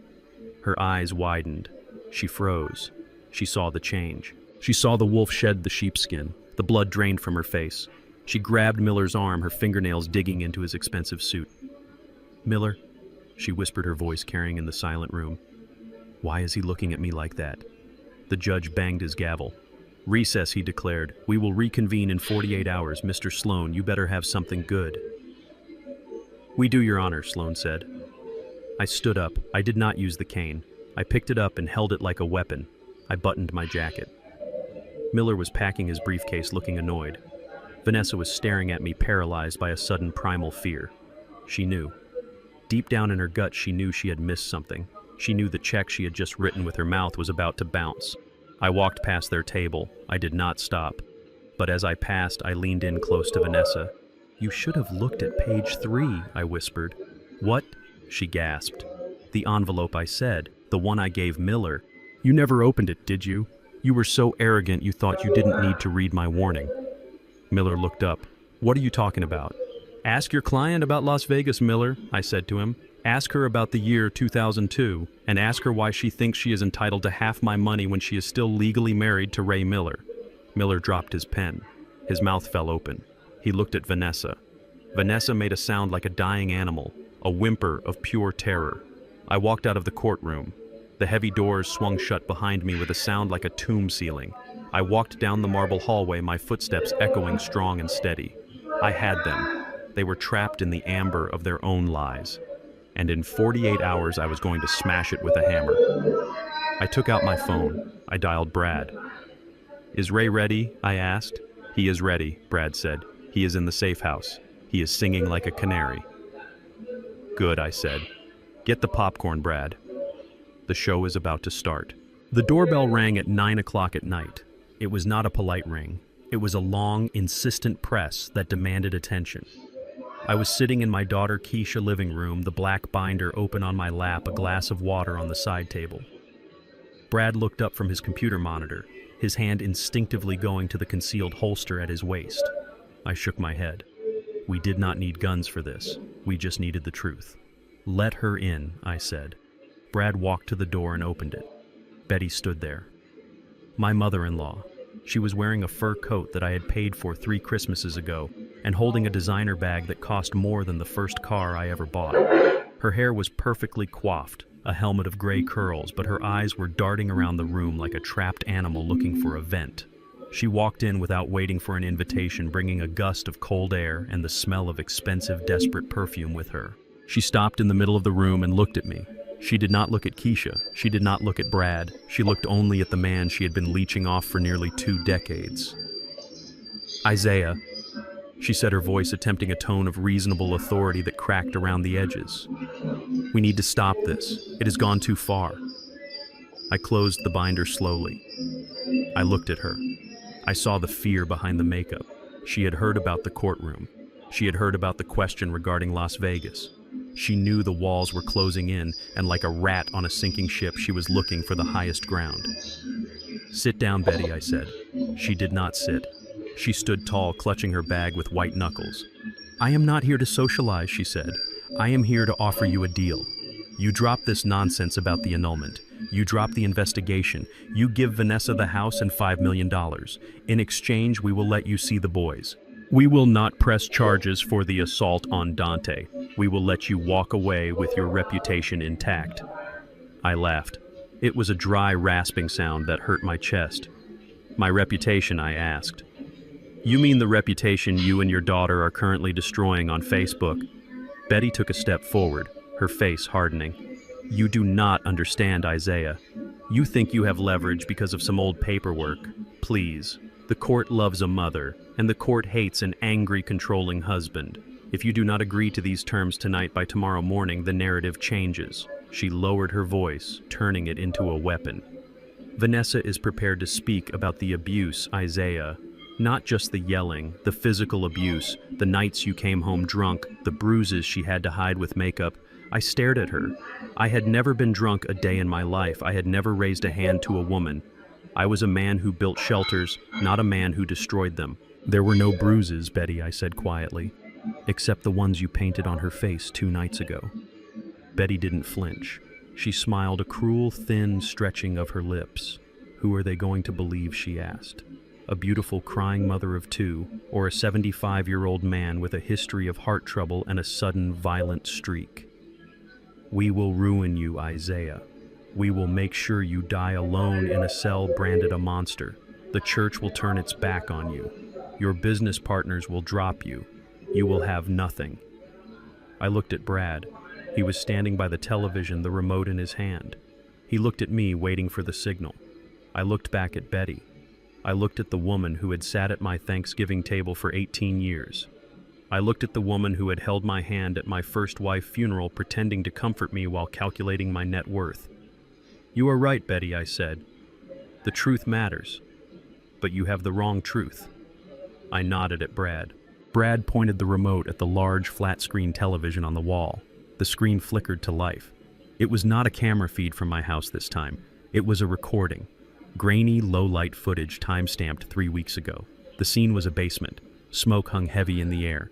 Men and women sat around green felt tables, their faces illuminated by hanging lamps. It was an underground casino, an illegal gambling den in the back of a warehouse in the industrial district. And there, right in the center of the frame, was Betty. She was not wearing the fur coat. She was wearing a tracksuit, a cigarette dangling from her lip, her eyes manic and focused. She was shoving stacks of chips into the center of the table. Betty gasped. She took a step back, her hand flying to her mouth. Where did you get that? She whispered. I have friends in low places, Betty, I said.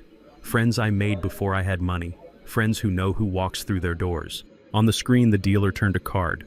Betty slammed her fist on the table. She swept the chips away. She reached into her purse, the same designer purse she was holding now, and pulled out a thick envelope of cash. She threw it on the table. That is $10,000, I said, narrating the scene in one hand. The video cut to another angle. Betty was arguing with a man in a cheap suit. She was crying. She was begging. That was 2 months ago, I said. You lost $50,000 that night. The video cut again. Betty handing a man a watch. My watch. A Patek Philippe I thought I had lost a year ago. I stood up. I walked toward her. She shrank back, hitting the wall. $500,000, Betty, I said, my voice rising. That is how much you have lost in the last 3 years. $500,000. That is why Vanessa was stealing from me. That is why she was draining the Cayman account. It wasn't for clothes. It wasn't for trips. It was to feed the black hole of your addiction. You are a junkie, Betty. You are a gambling junkie who dragged her daughter into a life of crime to cover your debts. Betty was shaking. Her face was gray. It is a sickness, she stammered. I need help. You needed help, I corrected her. What you did was steal.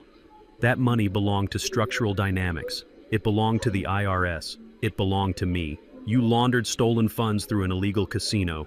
That is a federal crime, Betty. That is 20 years in prison. Turn it off, she screamed, covering her ears. Turn it off! Brad muted the TV, but he left the image of her desperate face frozen on the screen. I am not done, I said. I walked back to the coffee table. I picked up a manila folder. It was old, the paper brittle and yellowed with age. It smelled of dust and secrets.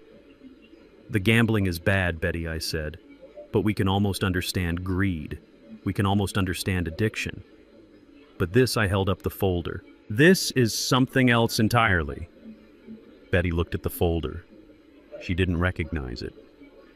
Why would she? She thought she had burned it 30 years ago.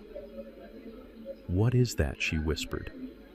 This is a medical record from a private clinic in Savannah, Georgia, I said, dated 30 years ago. Before Vanessa, before Ray, before me. I opened the folder. I pulled out a birth certificate and a bill of sale, not a legal adoption paper, a bill of sale, handwritten. 30 years ago, you had a son, Betty, I said. A boy. You were young. You were broke. You had a gambling problem even then, and you met a couple who couldn't conceive. A rich couple from up north who didn't want to wait for the agencies. Betty's eyes rolled back in her head. She slumped, sliding down the wall until she was crouching on the floor, her fur coat pooling around her like a dead animal. "No," she moaned. "No one knows that. Everyone is dead." "I am alive," I said. "And the boy is alive." I pulled out a photograph, a current one. It showed a man of 30. He looked kind. He looked strong. He looked nothing like the woman cowering on the floor. "His name is Marcus," I said. "I found him, Betty. Brad found him. We told him who his mother was. We told him how much she sold him for. $10,000. That was the price of your flesh and blood. That was the stake for your poker game in 1994. He is here in the city," I said mercilessly. "He is willing to testify. He is willing to take a DNA test. He is willing to tell the court about the woman who sold him like a used car so she could hit the slots in Atlantic City." Betty began to sob. It was a guttural, ugly sound, the sound of a soul being ripped open. "Please, Isaiah," she begged, reaching out a trembling hand to grab the hem of my robe. "Please don't. That will destroy me. That will kill me. I will do anything. I will make Vanessa stop. I will make her sign the papers. Just bury this, please." I looked down at her. I saw the tears cutting tracks through her foundation. I saw the expensive jewelry bought with stolen money. I saw the architect of my misery. She was the one who had whispered in Vanessa's ear for 18 years. She was the one who had taught her daughter that men were wallets and children were leverage. She was the rot in the floorboards. "It is too late for deals, Betty," I said. My voice was as cold as the wind outside. "You threatened to ruin my reputation. You threatened to brand me an abuser. You tried to take my life's work." I pulled my robe away from her grasp. "You are the architect of this tragedy, Betty. You drew the blueprints. You laid the foundation. And now you are going to be the first one buried in the rubble." I looked at Brad. "Send the gambling footage to the IRS and the district attorney," I commanded. "And send the file on Marcus to the media." "No," Betty shrieked, trying to stand up, clawing at the air. "Get out of my daughter's house," I said. Brad stepped forward. He grabbed Betty by the arm none too gently and hauled her to her feet. She was wailing incoherent pleas for mercy that fell on deaf ears. "You fall first, Betty," I said, looking her in the eye one last time. "And when you hit the bottom, tell Vanessa her turn is coming." Brad marched her to the door and threw her out into the night. He slammed the door and locked it. The silence that followed was heavy, but it was clean. I sat back down. My hands were shaking just a little, not from fear, from the exertion of demolition. Keisha sat next to me. She took my hand. "You really found him?" she asked softly. "The son," I nodded. "He is a good man, a teacher. He deserves to know the truth, and she deserves to face it." I looked at the black binder. The list of enemies was getting shorter. Betty was broken. Ray was bought. Now there was only Vanessa, and the two boys who had broken my heart. "Tomorrow," I said, staring at the blank television screen. "Tomorrow we take the house back." It was 10 o'clock at night when the motion sensors in the driveway of my former home triggered an alert on Brad's server. We were back in the war room, the three of us huddled around the glow of the monitors like generals watching a drone strike. I held a cup of coffee that had gone cold an hour ago, my eyes fixed on the screen. The feed from the exterior camera showed a beat-up sedan screeching into the driveway, hopping the curb and crushing the azaleas I had planted 10 years ago. The driver's door flew open and Ray Miller stumbled out. He looked different than he had in the bar 2 nights ago. The slick, confident grifter was gone. In his place was a man unraveling at the seams. His shirt was untucked, his hair wild, and he moved with the jerky, frantic energy of a man whose chemical courage was turning into chemical paranoia. He did not knock. He pounded on the heavy oak door with both fists, screaming something the microphone picked up as a garbled roar. Brad reached for his phone. I did not have to tell him what to do. He dialed 911, his voice calm and professional. "Yes, I would like to report a violent disturbance at 4200 Oak Street. A man is attempting to break down the door. He appears armed and under the influence. Yes, there are children inside." Brad hung up and looked at me. "The police response time in that neighborhood is less than 7 minutes. 7 minutes, I said, watching Ray kick the door. A lot of damage can happen in 7 minutes. On the screen, the door opened. Vanessa stood there wearing a silk robe, looking terrified. She tried to block the entrance, but Ray shoved past her, nearly knocking her into the foyer table. "Switch to camera 1, I commanded. The view changed to the living room. The room was perfectly staged the way Vanessa always kept it, like a museum exhibit rather than a home. Dante and Darius were sitting on the couch playing video games, their faces illuminated by the blue light of the television. They looked up startled as their biological father stormed into the room like a hurricane of cheap liquor and bad intentions. "Where is it?" Ray screamed, spinning around to face Vanessa. "Where is my money?" Vanessa closed the door and ran after him, trying to hush him. "Ray, please, not now. The boys are here. Keep your voice down." "I do not care about the boys," Ray yelled, grabbing a crystal vase from the mantel, a vase I had bought in Prague, and hurling it against the wall. It shattered with a sound like a gunshot. "I want my cut, Vanessa. You said if I signed the papers, if I played the part, I would get 50,000 cash up front." Vanessa was shaking. Her hands were fluttering in the air, trying to calm a rabid dog with gestures. "I cannot get it yet, Ray. The accounts are frozen." The old man locked everything down. "I told you we have to wait for the court hearing." Ray laughed, a high, manic sound that made the hair on my arms stand up. "Wait. I cannot wait. I owe people money. Vanessa. Serious people. They are not going to wait for a judge to bang a gavel." He marched over to the entertainment center. He grabbed the PlayStation console the twins had been using and ripped the cords out of the wall. "Hey," Dante shouted, jumping up. "That is mine." Ray turned on him. The boy, my boy I had thought for 18 years, towered over Ray. Dante was 6'2", a linebacker, strong and athletic, but he shrank back when he saw the look in Ray's eyes. It was the look of a man who had nothing left to lose. "Sit down," Ray roared, advancing on Dante. "You think you are tough. You think you are a man. You are nothing. You are a prop." Dante looked at his mother, confusion and fear warring on his face. "Mom, what is he talking about? Why is he acting like this?" This was the cool dad. This was the rebel. This was the man they had chosen over me because I was too boring, too strict, too old. Now they were seeing the reality of their choice. They were seeing the difference between a father who builds a foundation and a donor who burns the house down. "Ray, stop it!" Vanessa screamed, grabbing his arm. "You are scaring them! Get off me!" Ray shoved her. Vanessa stumbled back and fell onto the sofa next to Darius. Darius didn't move. He was frozen, staring at Ray with wide, terrified eyes. Ray turned back to Vanessa. "You promised me $1 million, he spat, pacing the room like a caged tiger. "You said, help me get rid of the old N-word, help me get the kids to sign the papers and we will be rich. Well, I did my part. I signed the birth certificates. I played the long-lost daddy. Now pay me." The racial slur hung in the air, ugly and sharp. I saw Dante flinch. I saw Darius look down at his hands. They had grown up black men in a white world protected by my money and my status. Now they were hearing what their biological father really thought of the man who raised them. "I do not have it," Vanessa wailed. "I told you he knows Ray. He knows about us. He knows about Georgia." Ray stopped pacing. He stared at her, his chest heaving. "He knows." He handed my lawyer an envelope. Vanessa sobbed. "He knows everything. He is going to ruin us." Ray's face went pale, then red. A vein bulged in his neck. "You stupid woman," he hissed. "You said he was stupid. You said he was just a senile old engineer who didn't know how to check a bank statement. You said this was a slam dunk." He grabbed a lamp and smashed it on the floor. "If I go back to jail because of you, I am taking you with me. Do you hear me? I will burn this whole place down." In the distance, faint but growing louder, I heard the sirens. Brad checked his watch. 4 minutes. Dante stood up again, trying to regain some shred of dignity. "Get out of our house, Ray." Ray spun around. He looked at Dante with pure contempt. "Your house," Ray sneered.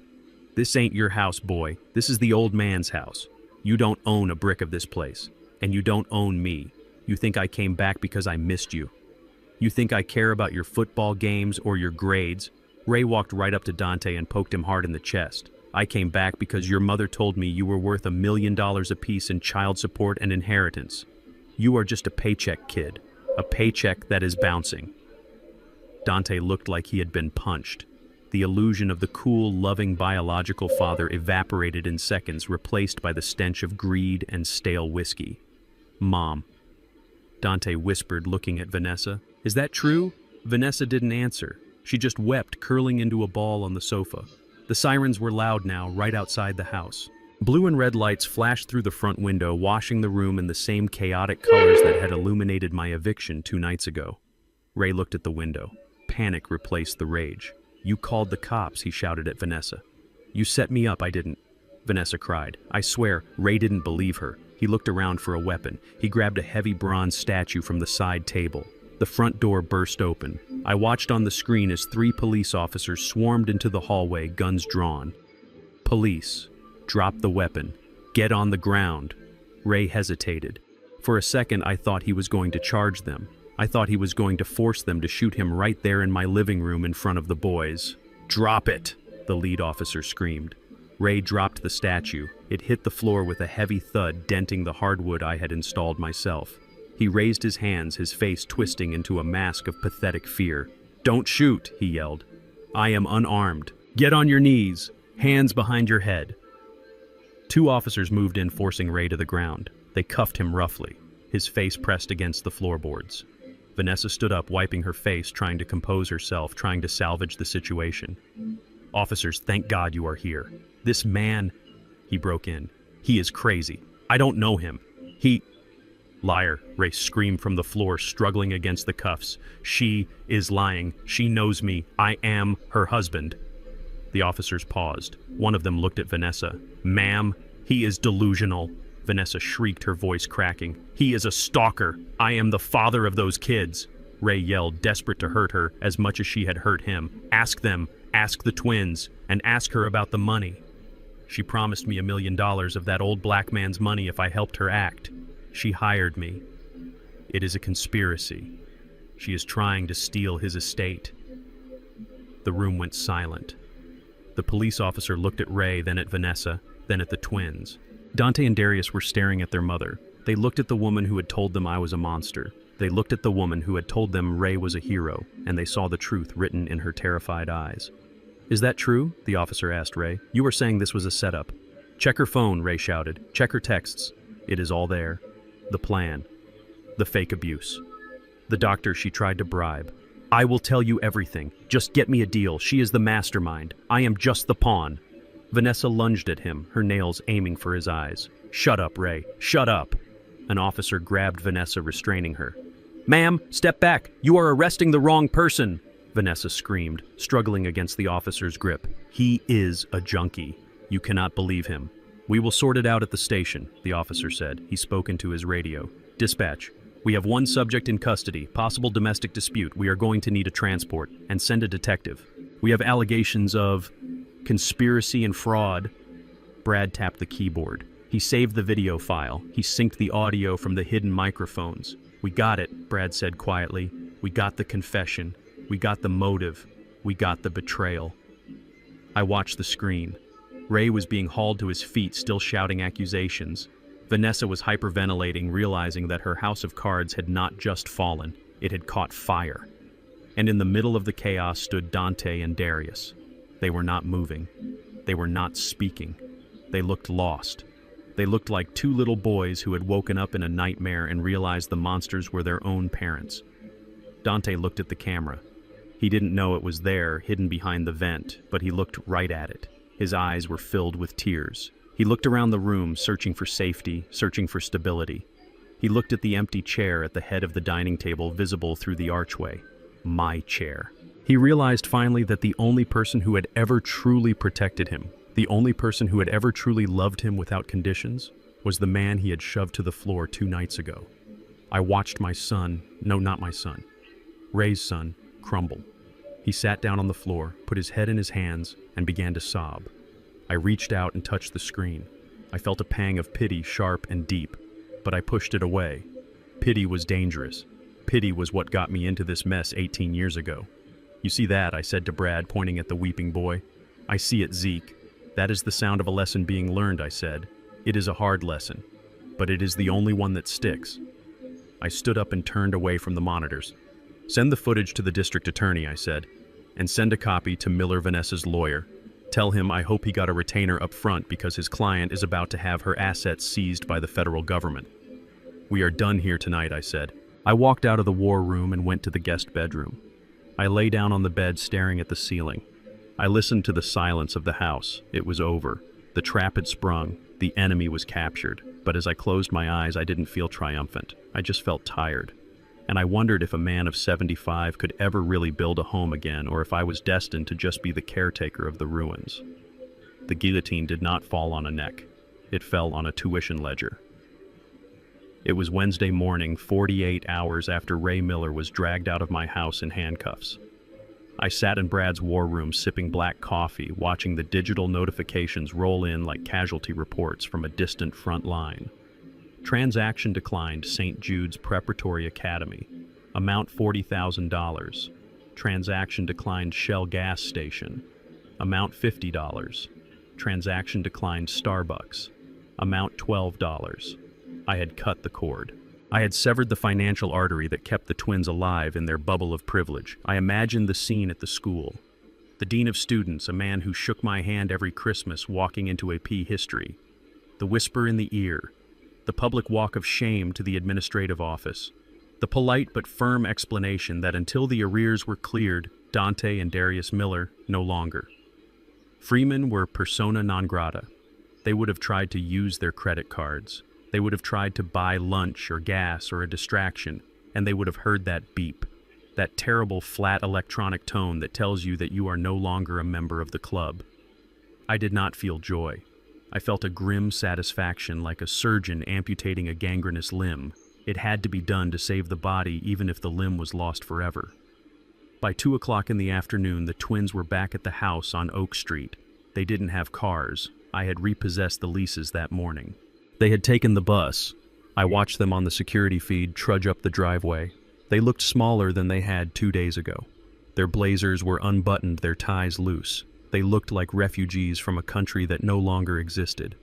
They unlocked the door and went inside. I switched the feed to the kitchen camera. Vanessa was there. She was pacing the island, a phone pressed to her ear, a glass of wine in her hand. She looked haggard. The makeup didn't quite cover the stress lines. She was arguing with her criminal defense lawyer, trying to find bail money for Ray, trying to stop the seizure of her assets. "I told you I don't have access," she screamed into the phone. The old man froze. Everything. "You have to do something, sell the jewelry. I don't care." Dante and Darius walked into the kitchen. They threw their backpacks on the floor. The sound made Vanessa jump. She spun around, her eyes wild. "What are you doing here?" she snapped, lowering the phone. "Why aren't you at school? They kicked us out," Dante said, his voice flat. "They said the tuition check bounced. They said we can't come back until it is paid." Vanessa let out a screech of frustration. She hung up the phone and slammed it onto the granite counter. "Great," she muttered. "Just great. That is one more thing I have to deal with," Mom, Darius said, stepping forward. His voice was trembling. "My card didn't work. I couldn't buy lunch. We are hungry." Vanessa looked at them. For 18 years she had pampered them. She had bought them whatever they wanted to keep them on her side, to use them as anchors to keep me tethered. But now the anchors were dragging her down. Now that I was gone, now that the money was gone, the mask of the loving mother was slipping. She looked at these 2 6-foot-tall young men, and she didn't see her sons. She saw 2 more mouths to feed. She saw 2 more problems she couldn't afford. Hungry, she laughed a shrill, hysterical sound. "You are hungry. I am facing 20 years in prison. Ray is in jail. The FBI is seizing my accounts. And you are whining about lunch." "Mom, we need gas money," Dante said, ignoring her outburst. "We need to get back to school tomorrow. You have to fix this." "Fix it," Vanessa shouted. She grabbed a ceramic bowl from the counter and hurled it into the sink. It shattered. "Fix it yourself. You are 18. You are men. You wanted to be Millers. Well, welcome to the Miller lifestyle. It means you are broke." She advanced on them, poking Dante in the chest with a manicured fingernail. "You are useless," she hissed. "Both of you. I spent 18 years pretending to be a mother, pretending to care about your football games and your stupid grades, all so we could get the payout. And now you are nothing but dead weight." Darius stepped back, his eyes wide with shock. "Mom, you don't mean that." "Don't I?" Vanessa sneered. She walked over to the refrigerator and yanked it open. It was mostly empty. The delivery service had been canceled too. "Look at this," she yelled. "No food, no money. And do you know why? Because you couldn't keep your mouth shut. You had to shove him. You had to make him angry. If you had just played the game a little longer, we would have the inheritance." She slammed the fridge door. "If you want money, get a job," she spat. "Go flip burgers. Go dig ditches. I don't care. But don't you dare ask me for a dime. I need every cent I can scrape together to stay out of prison." She stormed out of the kitchen, grabbing a bottle of wine as she went. "Get out of my face," she screamed over her shoulder. "If you aren't bringing money into this house, you are taking up space." The twins stood in the silence of the kitchen. The hum of the refrigerator was the only sound. They looked at each other. The shock was absolute. The woman who had told them they were princes, who had told them they were better than me, had just looked them in the eye and called them parasites. Dante sank onto a bar stool. He put his head in his hands. Darius looked around the room as if seeing it for the first time. He looked at the expensive appliances, the marble countertops, the trappings of a wealth they had never earned and now could not access. He walked over to the desk in the corner of the kitchen. This was Vanessa's command center, where she paid bills and organized her social calendar. He started opening drawers, looking for cash, looking for anything. "What are you doing?" Dante asked dully. "Looking for money," Darius said. "She keeps emergency cash in here." He pulled out a stack of papers. No cash, just bills, final notices, threatening letters from lawyers, and at the bottom of the stack a leather-bound notebook. Darius opened it. It was Vanessa's journal. She had always been diligent about writing. She said it helped her center herself. Darius started reading. He froze. "What is it?" Dante asked. Darius didn't answer. He just kept reading, his face turning an ashy gray. He walked over to Dante and placed the book on the counter. "Read this," Darius whispered. I zoomed in with the camera, but I couldn't read the text. I didn't need to. I knew Vanessa. I knew what was in her heart. Dante read aloud, his voice shaking. "November 10th, 2 days before the birthday. I can't wait until this is over. I am so sick of playing the doting mother. These boys are exhausting. They are loud, entitled, and stupid, just like Ray. As soon as the old man kicks the bucket in the money transfers, I am shipping them off. Maybe military school. Maybe just kick them out. I don't care. I want to live in Paris alone. They are heavy luggage. I am cutting them loose the second the check clears." Dante stopped reading. He stared at the page. The handwriting was unmistakable. It was his mother's loop, elegant script. "Heavy luggage," Dante whispered. "That is what we are. Luggage." He looked at Darius. They shared a look of profound, earth-shattering realization. It was the look of two people who realize the ground they have been standing on is actually a trapdoor, Dad Darius said. The word felt strange in the air. "Not Ray. Zeke." Dante nodded slowly. "Dad, he was the one. He was the one who came to the games. He was the one who checked the homework. He was the one who put the money in the college fund. And we assaulted him." Darius said, tears welling in his eyes.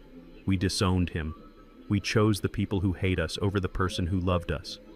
They stood there for a long time. The silence in the house was heavy, suffocating. They realized they were alone, truly alone. The mother they worshipped was a monster. The biological father they idolized was a felon. And the father they rejected was gone. "Let's go," Dante said, standing up, where Darius asked. "To apologize," Dante said. "To beg. It is the only chance we have." They grabbed their backpacks. They didn't take anything else. They walked out of the house, leaving the door unlocked, leaving the shattered bowl in the sink. They walked back out into the cold afternoon. I watched them go. I turned off the monitor. I sat in the darkness of Brad's study. My heart was a stone in my chest. I wanted to feel vindicated. I wanted to feel triumphant. But all I felt was a deep, aching sadness for the time that was lost and the innocence that had been slaughtered. An hour later, the intercom at Keisha's gate buzzed. Brad looked at the monitor. "It is them, Zeke. They are at the gate. It is raining again. They are soaking wet." I looked at the screen. Dante and Darius were standing in the rain, shivering. They looked like lost children. They looked like the boys I had raised. "Please," I heard Dante's voice over the speaker. "Please let us in. We need to talk to Dad. We need to see Zeke." "Please, we are sorry. We read the journal. We know everything. We are sorry." Keisha looked at me. Her eyes were red. "Daddy." I stood up. My hip hurt. My heart hurt. I walked to the intercom panel on the wall. I pressed the button. They could not see me, but I could see them. I could see the hope in their eyes when the speaker crackled to life. "Dad," Dante asked, his voice breaking. "Is that you? Dad, please open the gate." We have nowhere to go. Mom, she hates us. Ray is crazy. You were right. You were right about everything. I took a deep breath. I thought about the 18 years. I thought about the birthday parties.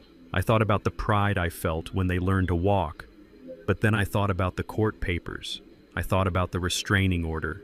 I thought about the signature on the document disavowing me. They were 18. They were men, and men have to live with their choices. I leaned into the microphone. "Go home, boys," I said. My voice was not angry. It was just final. "Dad, please," Darius cried. "We are sorry." "You are not my sons," I said. "You signed the papers. You made the choice. You wanted to be Millers. Go be Millers." "But we have no money," Dante yelled. "We have no food." "Then work," I said, "like I did, like your grandfather did. Build something, earn it." "Dad, don't do this. I am not your father," I said. "And you are not my children. You are strangers who broke into my house and assaulted me." I looked at their wet faces on the screen. I felt a tear roll down my own cheek, but my voice did not waver. "Trust is a mirror, boys," I said. "Once it is broken, you can glue it back together, but you will always see the cracks. And I do not want to look at my reflection in a cracked mirror for the rest of my life." I released the button. Zeke Dante screamed, "Open the gate!" I turned away from the panel. I walked back to my chair. I sat down and picked up my book. "Turn off the sound, Brad," I said softly. Brad pressed a button. The screaming stopped. The room was silent. On the screen, the boys stood in the rain for another 10 minutes. They pounded on the gate. They cried. And then, finally defeated, they turned and walked away, disappearing into the gray mist of the city. I did not watch them go. I stared at the page of my book, the words swimming before my eyes. I had scorched the earth. I had destroyed the enemy. But as I sat there in the silence, I realized that when you burn down a house to kill the termites, you still end up standing in the ashes. The courtroom was a theater of mahogany and silence, a stage set for the final act of a tragedy that had been running for 18 years. I sat at the defendant's table, my hands resting on the cool wood, feeling the weight of the moment settling into the marrow of my bones. I wore my best suit, a charcoal gray three-piece that I had bought in London 10 years ago. I did not look like the confused, shuffling old man I had portrayed at the preliminary hearing. Today I looked like Isaiah Freeman. I looked like the man who built bridges across rivers that people said could not be spanned. I looked like a man who knew exactly where the load-bearing walls were and exactly how to bring them down. Vanessa sat across the aisle. She had dressed for the part of the grieving, long-suffering wife. She wore a modest navy blue dress with a high collar, her hair pulled back in a severe bun that highlighted the delicate bones of her face. She wore no makeup, save for a touch of powder to make her skin look pale fragile. She dabbed at her dry eyes with a tissue every time the judge looked her way. She was confident. I could see it in the set of her shoulders. She believed the law was a weapon designed for women like her, a shield to protect her from the consequences of her own greed. She believed that because she was the mother, because she was the wife, because she was younger, the gavel would fall in her favor. Her lawyer Miller looked bored. He was already spending the contingency fee in his head. He leaned back in his chair, tapping his pen, shooting me looks of pity that were really just veiled contempt. He thought he was dissecting a carcass. He did not know he was poking a sleeping lion. My lawyer Sloan was a statue. He sat perfectly still, his eyes fixed on the judge. On the table in front of him sat a single thick binder. It was not black, it was red.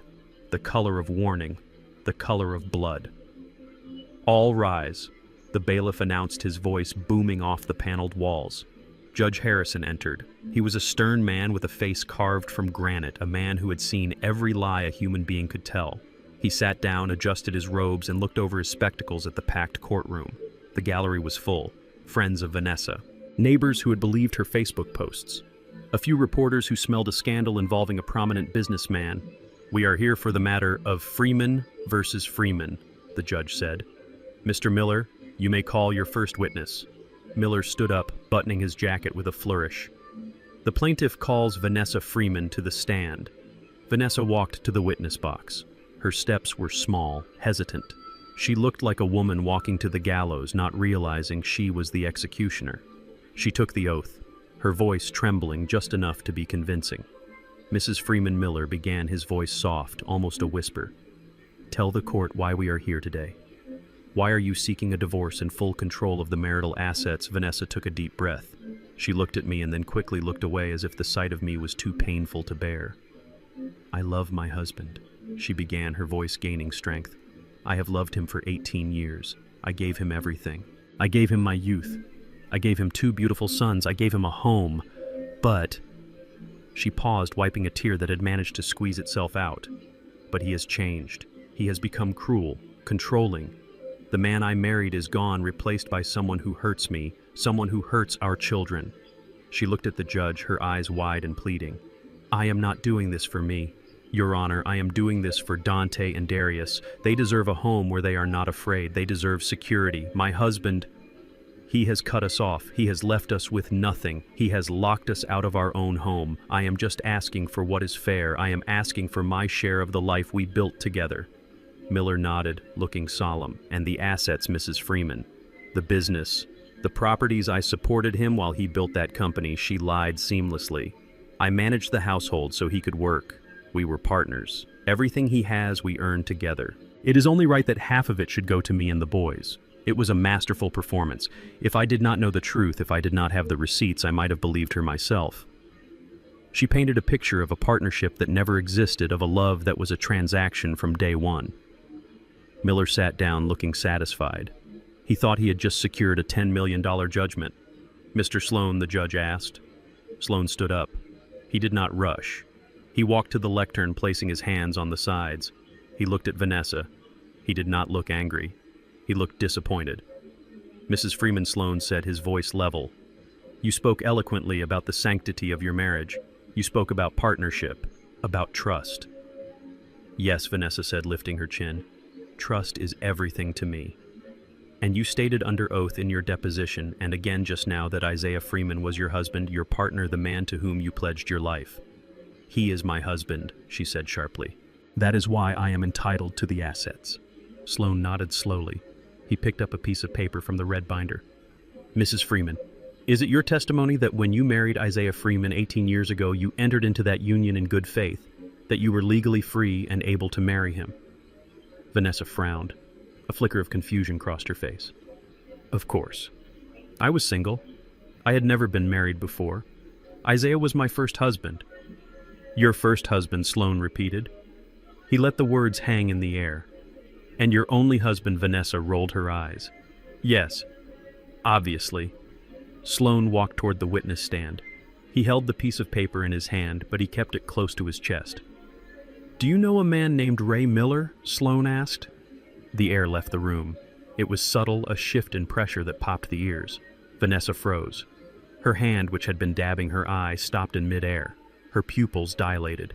The color that had been artfully applied to her cheeks seemed to drain away, leaving her gray and ashen. I know him," she stammered. "He is an acquaintance." "An acquaintance," Sloan said. Interesting choice of words. Because according to the Clark County Clerk in Las Vegas, Nevada, Ray Miller is not your acquaintance. Sloan whipped the paper around and placed it on the ledge of the witness box. "This is a certified copy of a marriage license dated June 4th, 2002. It lists the groom as Raymond Thomas Miller, and it lists the bride as Vanessa Marie Johnson. That is your maiden name, is it not?" Vanessa stared at the paper. Her mouth opened, but no sound came out. It was as if her vocal cords had been severed. Miller, her lawyer, jumped up. "Objection, relevance. This is ancient history. It is not history." "Your Honor," Sloan's voice boomed, cutting through the lawyer's protest. "It is the present." Sloan turned back to Vanessa. He leaned in, his voice dropping to a growl. "Mrs. Freeman, did you ever divorce Ray Miller?" Vanessa looked at the gallery. She looked at Miller. She looked at me. Her eyes were wild, darting like a trapped animal. She was doing the math. She was trying to remember the paperwork, the filings, the details she had paid to Barry. We broke up," she whispered. "Years ago, before I met Isaiah." "Breaking up is not a divorce," Mrs. Freeman, Sloan said. "We have searched the records in Nevada. We have searched the records in Georgia. We have searched the records in every state you have ever lived in. There is no decree of dissolution. There is no divorce decree. Sloan turned to the judge. Your Honor, at the time the plaintiff married my client, she was still legally married to Ray Miller. She is still legally married to Ray Miller today. The gallery erupted. A collective gasp swept through the room like a wave. People leaned forward, whispering, pointing. The judge banged his gavel, his face a mask of thunderous shock. Order! Order in this court, Judge Harrison shouted. He looked at Vanessa. Mrs. Freeman, is this true? Are you married to another man? Vanessa was shaking. Her hands gripped the railing of the witness box so hard her knuckles were white. It was a mistake, she cried out, her voice shrill and desperate. We were kids. We were drunk in Vegas. It didn't mean anything. We never lived together. I thought it was annulled. I thought it didn't count. What you thought does not matter, Sloan said coldly. What matters is the law. And the law says you cannot have two husbands. Sloan walked back to his table and picked up another document. A legal brief. Your Honor, this constitutes bigamy. It is a felony. But more importantly for these proceedings, it renders the marriage between Vanessa Johnson and Isaiah Freeman void ab initio. Void ab initio. The Latin phrase hung in the air like a guillotine blade. Void from the beginning. It means Your Honor. Sloan continued looking at Vanessa with a mixture of pity and disgust that legally this marriage never happened. There is no marital estate. There is no community property. There are no assets to divide. Vanessa let out a scream. It wasn't a scream of sorrow. It was a scream of a woman watching $10 million burn to ash in front of her eyes. No, she shrieked, standing up in the witness box. That is not fair. I lived with him for 18 years. I raised those kids. I am his wife. You cannot just erase me. You erased yourself, Sloan said. You committed fraud. You entered into a contract under false pretenses. You have no claim to Isaiah Freeman's property because you were never Isaiah Freeman's wife. You were just his mistress. Miller, the lawyer, slumped into his chair. He put his head in his hands. He knew the law. He knew it was over. He knew he had just wasted 6 months on a case that was dead on arrival. Vanessa looked at me. She looked across the aisle at the man she had tormented, the man she had planned to kill with stress, the man she had tried to banish from his own home. I sat there calm and still. I looked back at her. I did not smile. I did not gloat. I just looked at her with the cold, dead eyes of a man who has finally cleared the rubble from his life. You knew, she whispered, her voice trembling with rage and disbelief. You knew all along. That envelope, page 3. I nodded slowly. You set me up, she screamed, lunging over the railing. You old bastard. You let me think I was winning. You let me spend the money. You let me make a fool of myself. Sit down, the judge roared. Bailiff, restrain the witness. The bailiff moved forward, placing a heavy hand on Vanessa's shoulder, forcing her back into the seat. She was sobbing now, ugly heaving sobs of a woman who realizes she has gambled everything and lost. Your Honor, Sloan said, his voice cutting through the chaos. Since there is no marriage, there is no divorce case. We move to dismiss all claims for alimony, asset division, and spousal support with prejudice. Furthermore, we will be filing a separate civil suit for fraud restitution of all funds spent during the 18 years of this fraudulent union and emotional damages. Vanessa looked up, her face streaked with tears and mascara. Restitution, she choked out. Every penny, Vanessa, I said. I spoke for the first time. My voice was low, but in the silence of the stunned courtroom, it carried to the back row. I want every penny back. The cars, the clothes, the jewelry, the tuition, the house. It was never yours. You were a guest in my life, a guest who overstayed her welcome. Judge Harrison looked at the papers. He looked at the marriage license. He looked at Vanessa. Motion to dismiss is granted, the judge said, his gavel coming down with a finality that shook the floor. The marriage is declared void. The temporary support orders are vacated immediately. Mrs. Freeman, or rather Mrs. Miller, you are ordered to vacate the property on Oak Street by 5:00 p.m. today. Vanessa looked at me. Her eyes were empty holes. The entitlement was gone. The arrogance was gone. All that was left was the hollow realization of total ruin. But the boys, she whispered. You can't leave the boys with nothing. They are your sons. Sloan cleared his throat. He looked at the judge. Your Honor, there is one more matter regarding the children.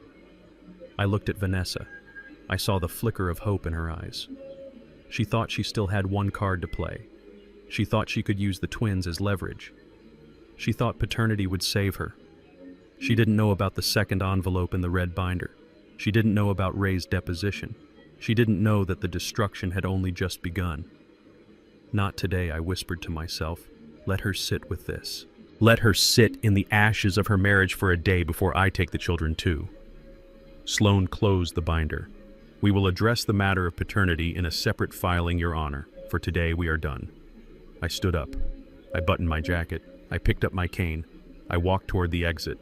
Vanessa was still sitting in the witness box, frozen, staring at the space where her future used to be. Miller was packing his bag, avoiding her gaze. The gallery was buzzing, the sound of 100 people witnessing a public execution. I walked out of the courtroom into the bright hallway.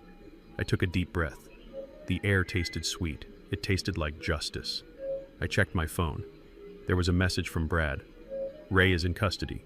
He just gave the DA everything. I smiled. The foundation was gone. The walls had fallen. Now all that was left was to sweep up the debris. The courtroom vibrated with the aftershock of the gavel. Void ab initio. The Latin phrase hung in the air like smoke from a controlled demolition. It meant that legally the marriage had never existed. It meant that for 18 years I had been cohabiting with a stranger.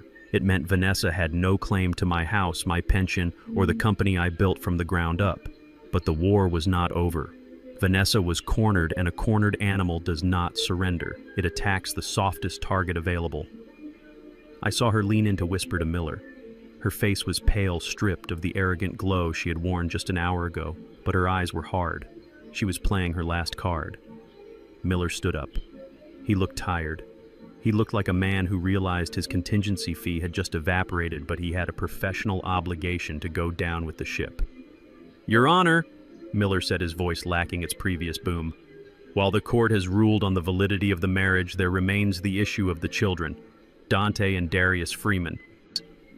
He gestured to the empty air where the twins would have been if they hadn't been banned from the courthouse for their own protection. Mr. Freeman has acted in loco parentis for 18 years, Miller argued, finding his rhythm. He is the only father they have ever known. He signed their birth certificates. He raised them. Regardless of the biological reality or the marital status, he has assumed the role of father. We move for full child support retroactive to the filing date and continued maintenance for their education and lifestyle. These boys are innocent victims, Your Honor. They should not be punished for the sins of the mother. It was a good argument. In a normal world, it might have worked. It relied on the idea that I was a man of honor who would not abandon children I had raised. But Miller did not know about the document in my pocket. He did not know about the scene in the school parking lot. Sloan did not even stand up fully. He just leaned into the microphone. Your Honor, Sloan said, his voice dry. The plaintiff speaks of fatherhood. He speaks of obligations. Sloan opened the red binder again. He pulled out a document with a blue seal. We agree that the truth is the only currency that matters in this court, Sloan said. And the truth is that my client has supported these young men for 18 years based on a fraudulent representation of paternity. Vanessa sat up straighter. He is their father, she shouted from her seat. In every way that matters. Is he? Sloan asked. He held up the document. This is a DNA paternity test conducted pursuant to the court order granted 48 hours ago. The samples were collected from Dante and Darius Miller, formerly Freeman. Miller jumped up. Objection. My client never consented to a DNA test for the children. The children are 18, Mr. Miller. Sloan cut him off, his voice sharpening to a razor edge. They are adults. They consented. In fact, they were quite eager to provide samples. They believed it would prove their claim to the estate. Sloan walked the document to the bailiff. The results are conclusive, Your Honor. The probability of paternity is 0%. Isaiah Freeman is excluded as the biological father of Dante and Darius. The judge took the document. He adjusted his glasses. He read it once, then looked up at me.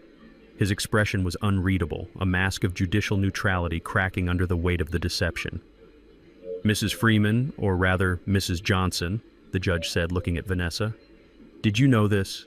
Vanessa froze. Her mouth opened and closed. She looked at Miller, who was staring at his shoes. I thought, she stammered. It was a possibility, but Isaiah, he accepted them. He accepted them because you told him they were his, Sloan roared. It was the first time he had raised his voice in the entire trial, and it cracked through the room like a whip. You lied to him about the pregnancy. You lied to him about the conception. You committed paternity fraud for 18 years to secure a lifestyle.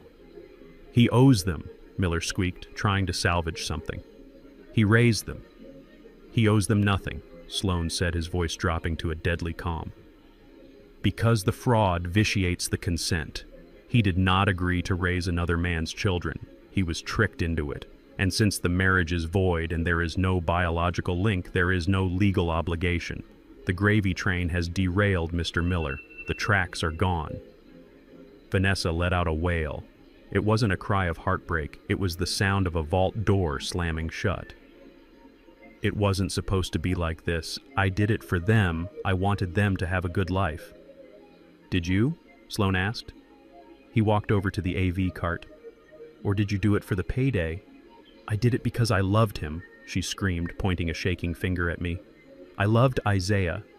The DNA doesn't matter. Sloan nodded. He pressed a button on the remote. The screen descended. If you loved him, Sloan said, then perhaps you can explain this.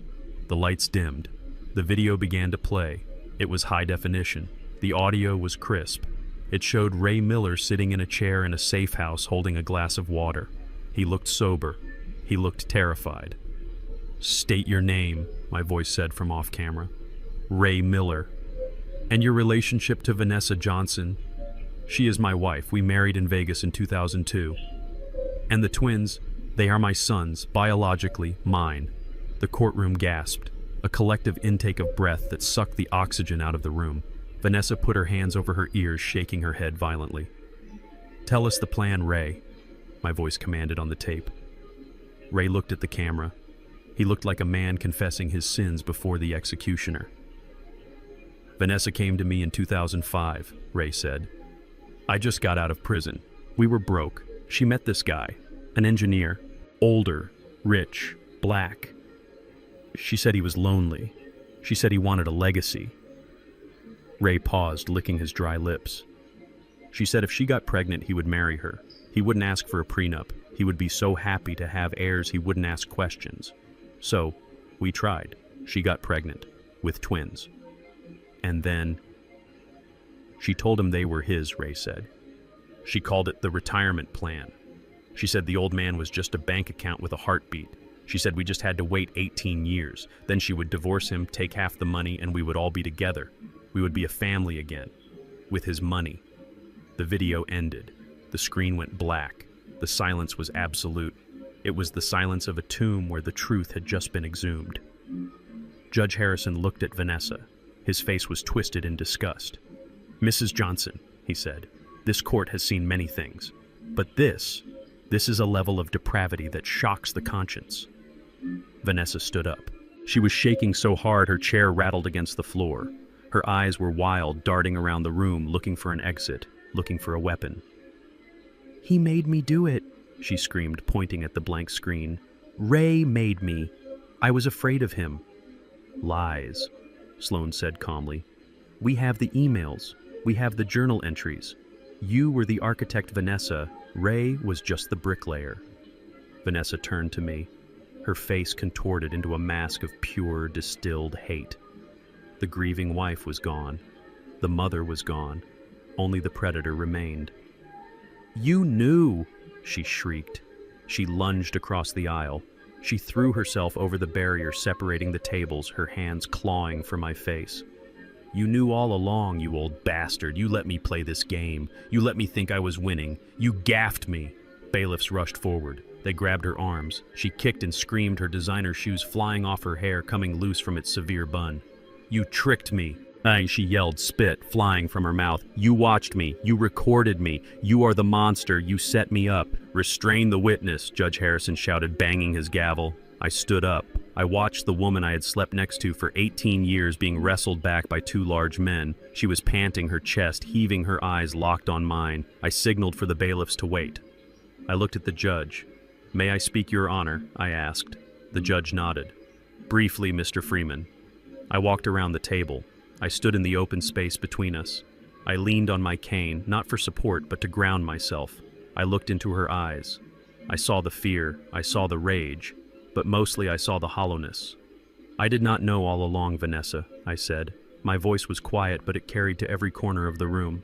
"For 18 years I believed you. I believed in us. I woke up every morning and thanked God for giving me a family. I overlooked the spending. I overlooked the coldness. I told myself that love was enough to bridge the gap." I took a step closer. "I waited, Vanessa. I waited for 18 years. I waited for the day you would look at me and see a husband, not a mark. I waited for the day you would look at those boys and see sons, not lottery tickets. I waited for you to become a decent person." I shook my head slowly. "But you didn't. You chose to be a devil. You chose to sell your soul for a lifestyle you didn't earn. And you chose to sell my heart for parts. You ruined my life." She sobbed, struggling against the guards. "No," I said. "I just turned on the lights. You are the one who hates what she sees in the mirror." I turned my back on her. I walked back to my table. "I am done, Your Honor," I said. "Get her out of here," the judge ordered.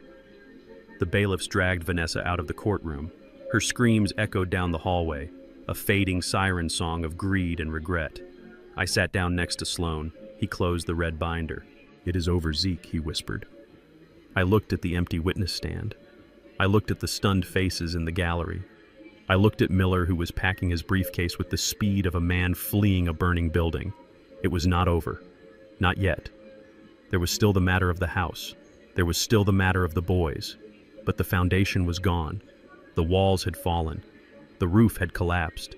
And for the first time in 18 years, I could see the sky. The gavel struck the sounding block not with a bang, but with the dull, heavy thud of a coffin lid falling into place. The sound resonated in the hollow of my chest, vibrating against the ribs that had shielded a broken heart for too long. Judge Harrison did not look at Vanessa. He did not look at her lawyer Miller, who was slumped in his chair like a marionette whose strings had been cut. He looked at the paperwork before him, his face a mask of judicial fury contained by centuries of precedent. In the matter of Freeman versus Freeman, the judge began, his voice low and gravelly, filling the silent courtroom. "This court finds that the plaintiff Vanessa Johnson entered into a marriage contract with the defendant Isaiah Freeman while fully cognizant of a pre-existing and undissolved legal union with one Raymond Miller." Vanessa let out a whimper, a small, wounded sound that was swallowed by the enormity of the room. She was gripping the table, her knuckles white, her expensive manicure digging into the wood. Therefore, the judge continued, relentless as a tide, "This court declares the marriage between Isaiah Freeman and Vanessa Johnson void ab initio.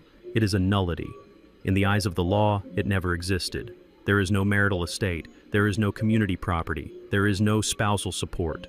Miller tried to stand, perhaps out of habit, perhaps out of a last shred of professional dignity, to object, but he sank back down. He knew there was nothing to say. The video of Ray Miller confessing to the conspiracy was still burned into the retinas of everyone in the room. However, the judge said, raising his eyes to look directly at Vanessa, "This court cannot ignore the egregious nature of the fraud perpetrated here. This was not a simple clerical error. This was a calculated, decades-long enterprise designed to defraud Mr. Freeman of his assets, his emotional labor, and his life." Vanessa was shaking her head, muttering to herself. "No, no, it was love. It was love." The judge ignored her. Based on the evidence presented, specifically the financial records detailing the misappropriation of funds, the fraudulent credit lines, and the systematic looting of Mr. Freeman's accounts under the guise of a marital partnership that did not exist, this court is taking extraordinary measures. He turned a page in his file. Since there was no marriage, Vanessa Johnson had no legal right to access Mr.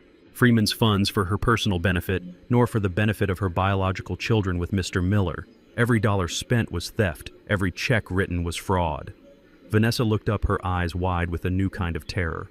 It was the terror of a person who realizes that zero is not the bottom. You can go lower than zero. You can go into the negative. "I am ordering full restitution," the judge declared. "Mrs. Johnson is hereby ordered to repay the sum of $5,200,000 to Isaiah Freeman. This figure represents the estimated cost of lifestyle housing, unauthorized transfers, and legal fees incurred over the last 18 years.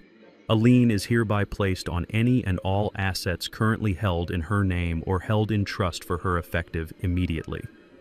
$5 million. The number hung in the air, heavy and suffocating. It was an impossible sum. It was a life sentence of debt. It meant she would never own anything again. It meant she would never open a bank account, buy a car, or sign a lease without my name shadowing her demanding what was mine.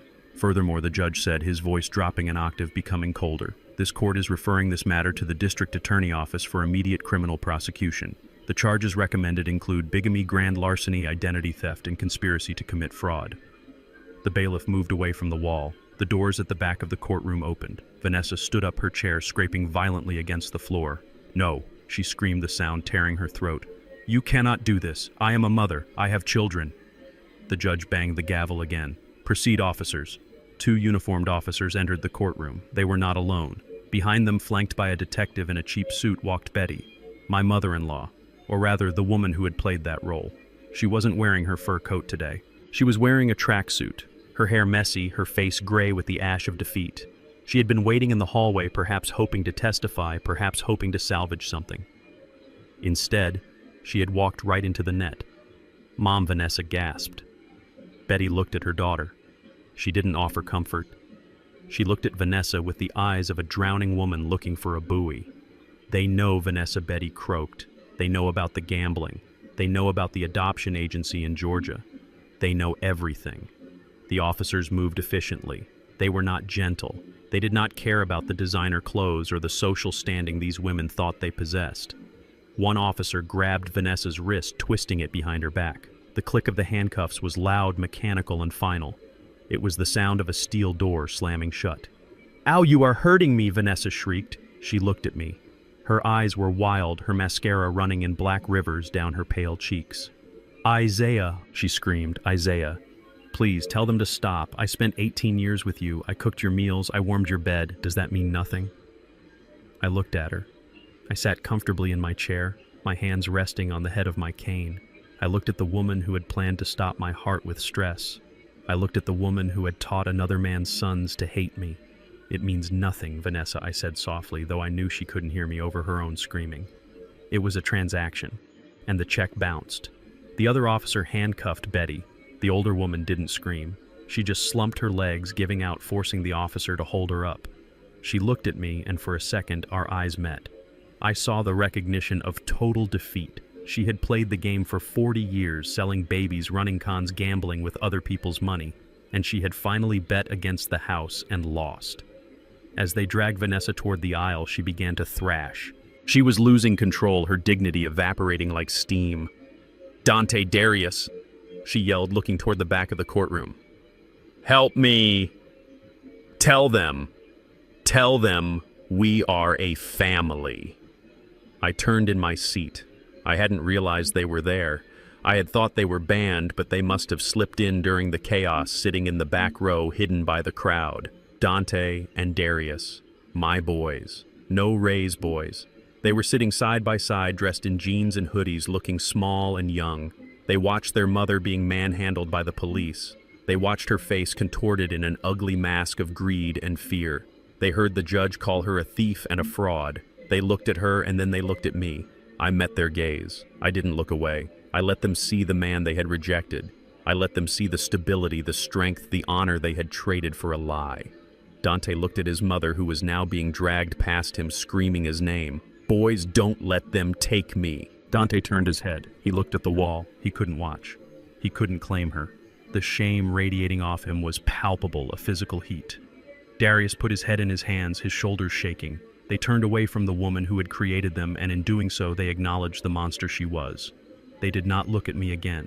They knew they had lost the right to that gaze. The doors swung shut behind the screaming women. The silence rushed back into the courtroom, heavy and thick. Judge Harrison took off his glasses. He rubbed the bridge of his nose. He looked like a man who needed a drink.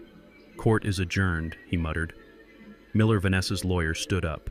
He packed his briefcase in record time. He didn't look at me. He didn't look at Sloan. He practically ran for the exit, eager to distance himself from the radioactive fallout of his client's life. Sloan turned to me. He offered a small professional smile. "It is done, Zeke," he said. The lien is already being filed electronically. We will have the house back by tomorrow. The sheriff will execute the eviction notice on the twins tonight. I nodded. Good work, Sloan. I stood up. My hip was stiff, but I felt lighter than I had in 20 years. The parasite was gone. The weight was lifted. I walked down the aisle. I walked past the empty benches.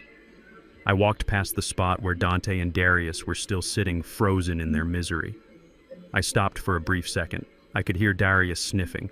I could smell the cheap cologne Dante wore, the same smell that had been in my house the night he shoved me. I could have stopped. I could have put a hand on a shoulder. I could have offered a word of comfort, a bridge back to the life they had lost. The old Isaiah the father would have done that, but the engineer knew better. You do not build on a foundation that has already crumbled. You do not patch a wall that is riddled with rot. You tear it down. You clear the site, you walk away. I tightened my grip on my cane. I looked straight ahead at the double doors leading to the street, to the sunlight, to the rest of my life. I started walking. The tap of my cane on the floor was steady, rhythmic, the sound of a man moving forward. I did not look left. I did not look right. And most importantly, I did not look back. I pushed open the doors and stepped out into the city I had built. The air was cold and clean. I was 75 years old. I was alone. And I was free.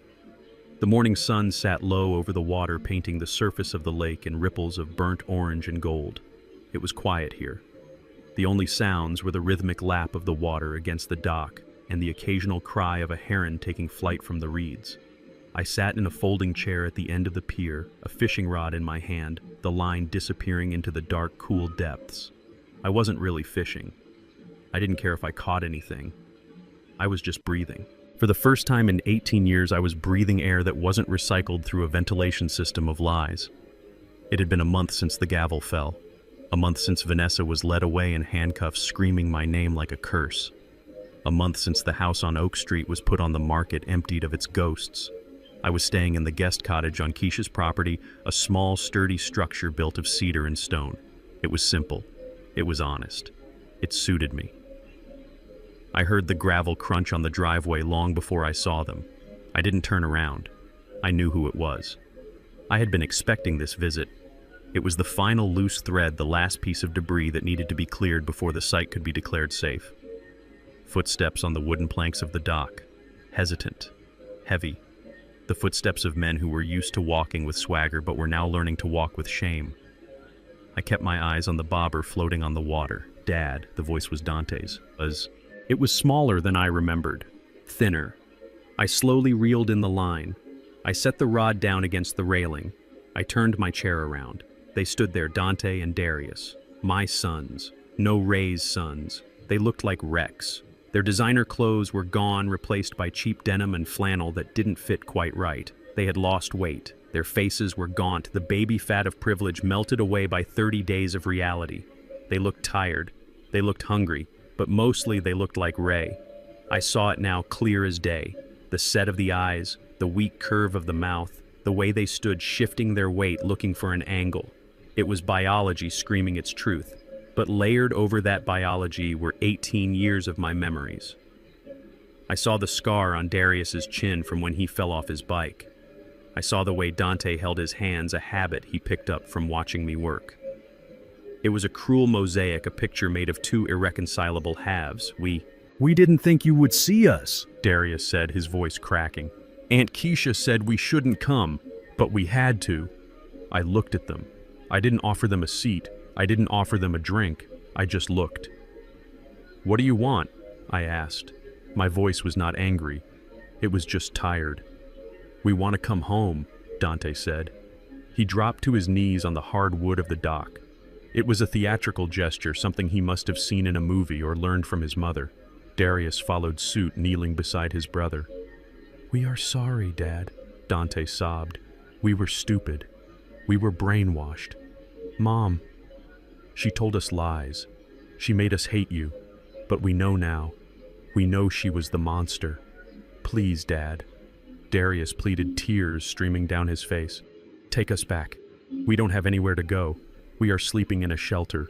We can't go to school. We have nothing. I looked at these two young men kneeling before me. Part of me, the part that had warmed bottles at 3 in the morning, wanted to reach out.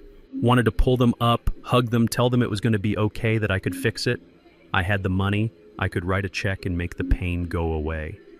That is what I had done for 18 years. I had paved their road with gold so they would never stub their toes. But then I remembered the courtroom. I remembered the signature on the document disavowing me. I remembered the look of disgust on Dante's face when he shoved me to the floor. I remembered them choosing Ray because he was cool. They weren't here because they loved me. They were here because they were cold. They were here because the shelter was hard and the food was bad. They were here because the ATM was broken. "You call me Dad," I said softly. "But a month ago you signed a paper saying I was a stranger. You stood in a parking lot and told me you wanted me dead." "We didn't mean it," Dante cried. "We were confused." "You weren't confused, Dante," I said. "You were arrogant. You thought you had a better offer. You bet on the wrong horse, and now that you have lost, you want the safety net back." I reached into the pocket of my fishing vest. I pulled out 2 white envelopes. They were thick but not heavy. I stood up. My hip twinged, a permanent souvenir of their betrayal. I walked over to them. They looked up at me, hope flaring in their eyes. They thought this was it, the redemption, the check. I handed one envelope to Dante. I handed the other to Darius. "Take them," I said. They tore them open with trembling hands. They pulled out the contents. It wasn't a check for tuition. It wasn't a key to the house. It was a Greyhound bus ticket, one way, to Innocent, Nebraska, and 10 $100 bills. They stared at the money. They stared at the tickets. "What is this?" Darius whispered. "It is a start," I said. "It is more than I had when I was 18. It is more than your biological father ever gave you." "Dad," Dante started. "Stop," I said. The word was sharp like a whip crack. "Do not call me that. I am not your father. Your father is a man named Ray Miller. He is currently sitting in a cell in the county jail, awaiting trial for fraud. If you want a father, go visit him." I pointed to the envelopes in their hands. "That is $1,000. That is enough to get you to Nebraska, rent a room for a month, and buy some work boots. There are jobs there. Hard jobs. Construction, farming, jobs where nobody cares who your mother was or what kind of car you used to drive." "You are sending us away?" Darius asked, his voice full of disbelief. Like servants." "No," I said. "I am sending you away like men." I looked out at the lake. The sun was higher now, burning off the mist. "For 18 years, I crippled you," I said. "I gave you everything you wanted and nothing you needed. I taught you that money was a right, not a reward. I raised you to be soft, and because you were soft, you were easy for your mother to mold." I looked back at them. "I am giving you the only gift I have left to give. I am giving you the chance to struggle. I am giving you the chance to find out who you are when the name Freeman isn't there to open doors for you. But we are your sons," Dante yelled, standing up, the anger flashing behind the tears. "You can't just throw us away." "I didn't throw you away," I said calmly. "You walked away. You closed the door. I am just locking it." I turned my back on them. I walked back to my chair. I picked up my fishing rod. "Go find Ray," I said over my shoulder, "or go to Nebraska, or go to hell. It is your choice. That is the beauty of being an adult. You get to choose." Dad, Darius screamed. I cast the line back into the water. The plop of the lure hitting the surface was the only sound I acknowledged. "Don't come back," I said to the water. "Don't come back until you have paid your debts. Don't come back until you have built something with your own hands. Don't come back until you can look me in the eye and see a man, not a bank." I heard them standing there for a long time. I heard their breathing. I heard the rustle of the paper envelopes. I knew they were waiting for me to turn around. They were waiting for the Hollywood ending where the old man's heart softens and he gathers them into his arms. But this wasn't a movie. This was a demolition site, and you don't let people play in the rubble. Eventually, I heard the slow, heavy footsteps retreating down the dock. I heard the crunch of gravel as they walked back up the driveway. I heard the silence return to the lake. I sat there alone. My chest felt tight, a physical ache that radiated out to my fingertips. It was the hardest thing I had ever done. Harder than burying my first wife. Harder than building the skyscrapers. Harder than facing Ray in that bar. It was necessary cruelty. It was the only way to save them from themselves. If I took them back now, they would never learn.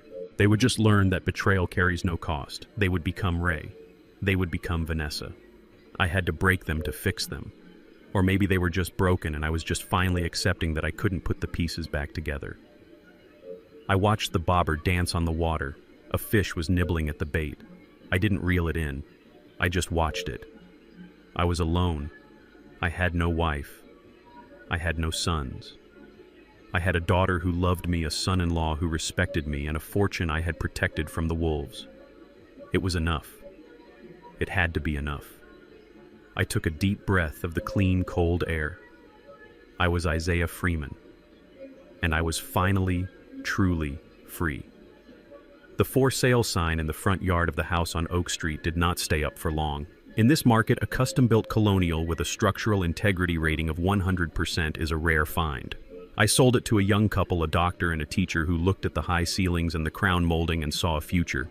I looked at the same walls and saw only the past, a museum of 18 years of deception. I walked through the empty rooms one last time before handing over the keys. The movers had taken everything. The furniture was gone. The art was gone. The echoes of Dante and Darius running down the hallway were gone, silenced by the fresh coat of paint I had ordered. I stood in the dining room looking at the spot on the floor where I had fallen, where my hip had slammed against the wood. The scratch was still there, faint but visible, a scar on the house, just like the ache in my joint was a scar on my body. I did not feel sentimental. I felt like a demolition expert walking away from a successful implosion. The dust had settled. The site was cleared. It was time to build something else. I drove away from Oak Street without looking in the rearview mirror. I drove to the courthouse one last time, not for a hearing, but to witness the conclusion of the paperwork. Sloan met me in the lobby. He looked grim but satisfied. "It is done, Zeke," he said, handing me a thick file.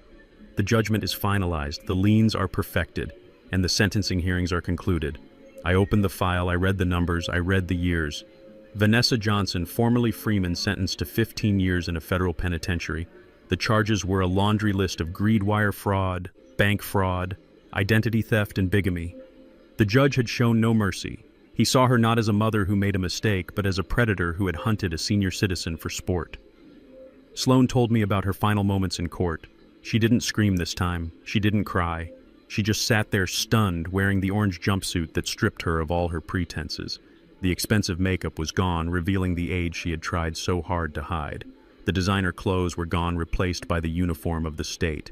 She looked small. She looked ordinary. She looked like exactly what she was, a grifter who had run out of road. 15 years. She would be nearly 60 when she got out. Her beauty, the currency she had traded on her entire life, would be gone.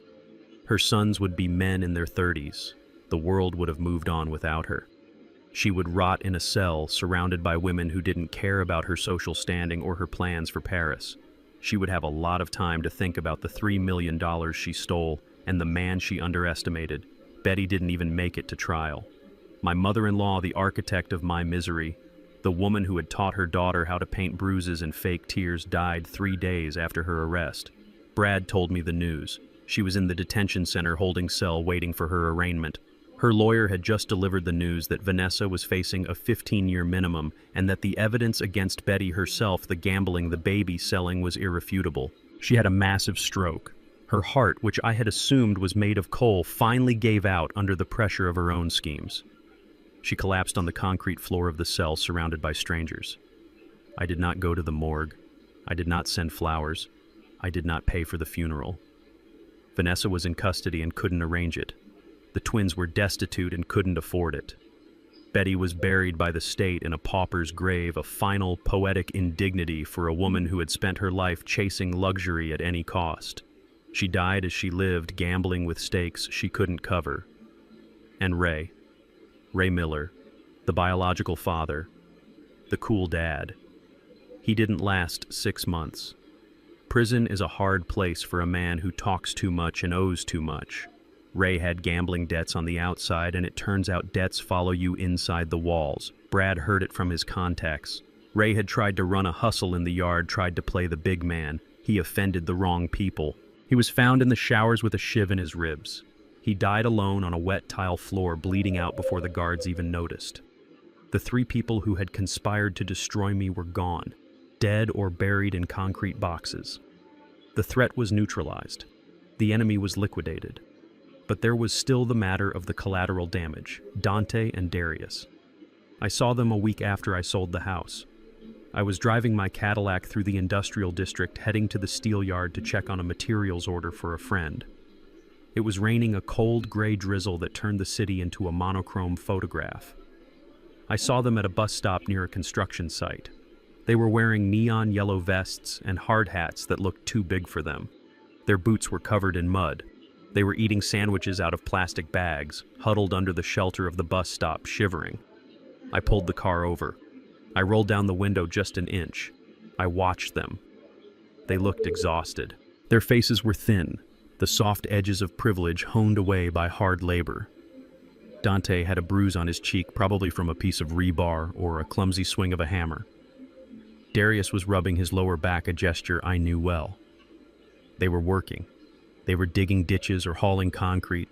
They were doing the kind of work I had done when I was 18, the kind of work that breaks your body if you aren't careful, the kind of work that teaches you the value of $1 because you bleed for every single cent. They didn't see me. They were too busy eating, too busy being tired. They weren't talking. They weren't laughing. The swagger was gone. The arrogance of the private schoolboys who thought they owned the world was gone. In its place was something else, something harder, something real. I watched Dante break his sandwich in half and give a piece to Darius. I watched Darius nod in thanks. They were surviving. They were learning to rely on each other because they had no one else. The safety net was gone. The bank of dad was closed. The cool father was dead. The rich mother was in prison. They were Millers now living a Miller life. I put my hand on the door handle. A part of me, the father part that never really dies, wanted to get out, wanted to call them over, wanted to put them in the warm car and take them to a steak dinner, wanted to write a check for their tuition and say, "It is okay, I forgive you." But I took my hand off the latch. If I saved them now, I would ruin them forever. If I saved them now, they would never learn that actions have consequences. They would go back to being entitled, soft, and ungrateful. They needed this mud. They needed this cold. They needed to know what it felt like to stand on their own 2 feet, even if those feet were blistering in cheap boots. I rolled the window up. I put the car in gear. "Goodbye, boys," I whispered. "Become men." I drove away. I left them in the rain. It was the cruelest, kindest thing I could do. I moved into a townhouse 3 blocks from Keisha and Brad. It was smaller than the mansion, but it was solid. Brick walls, hardwood floors, a fireplace that drew perfectly.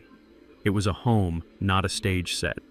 I spent my days consulting for the firm, taking only the projects that interested me.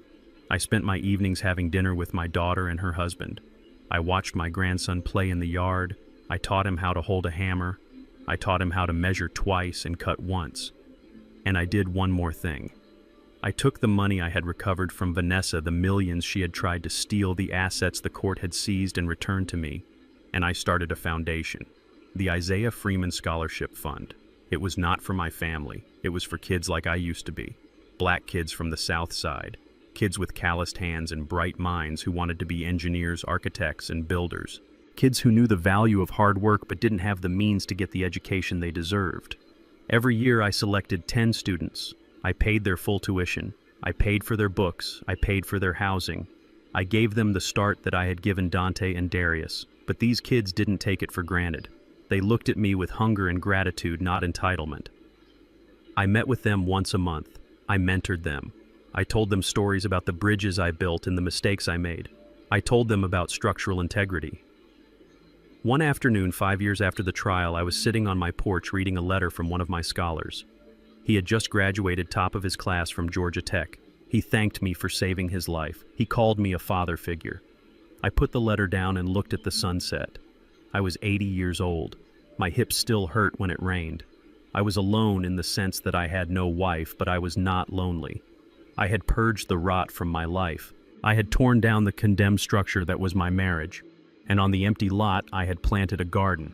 It wasn't the legacy I had planned. It wasn't the bloodline I had hoped for. But it was real. It was honest. And it was built to last. I took a sip of my iced tea.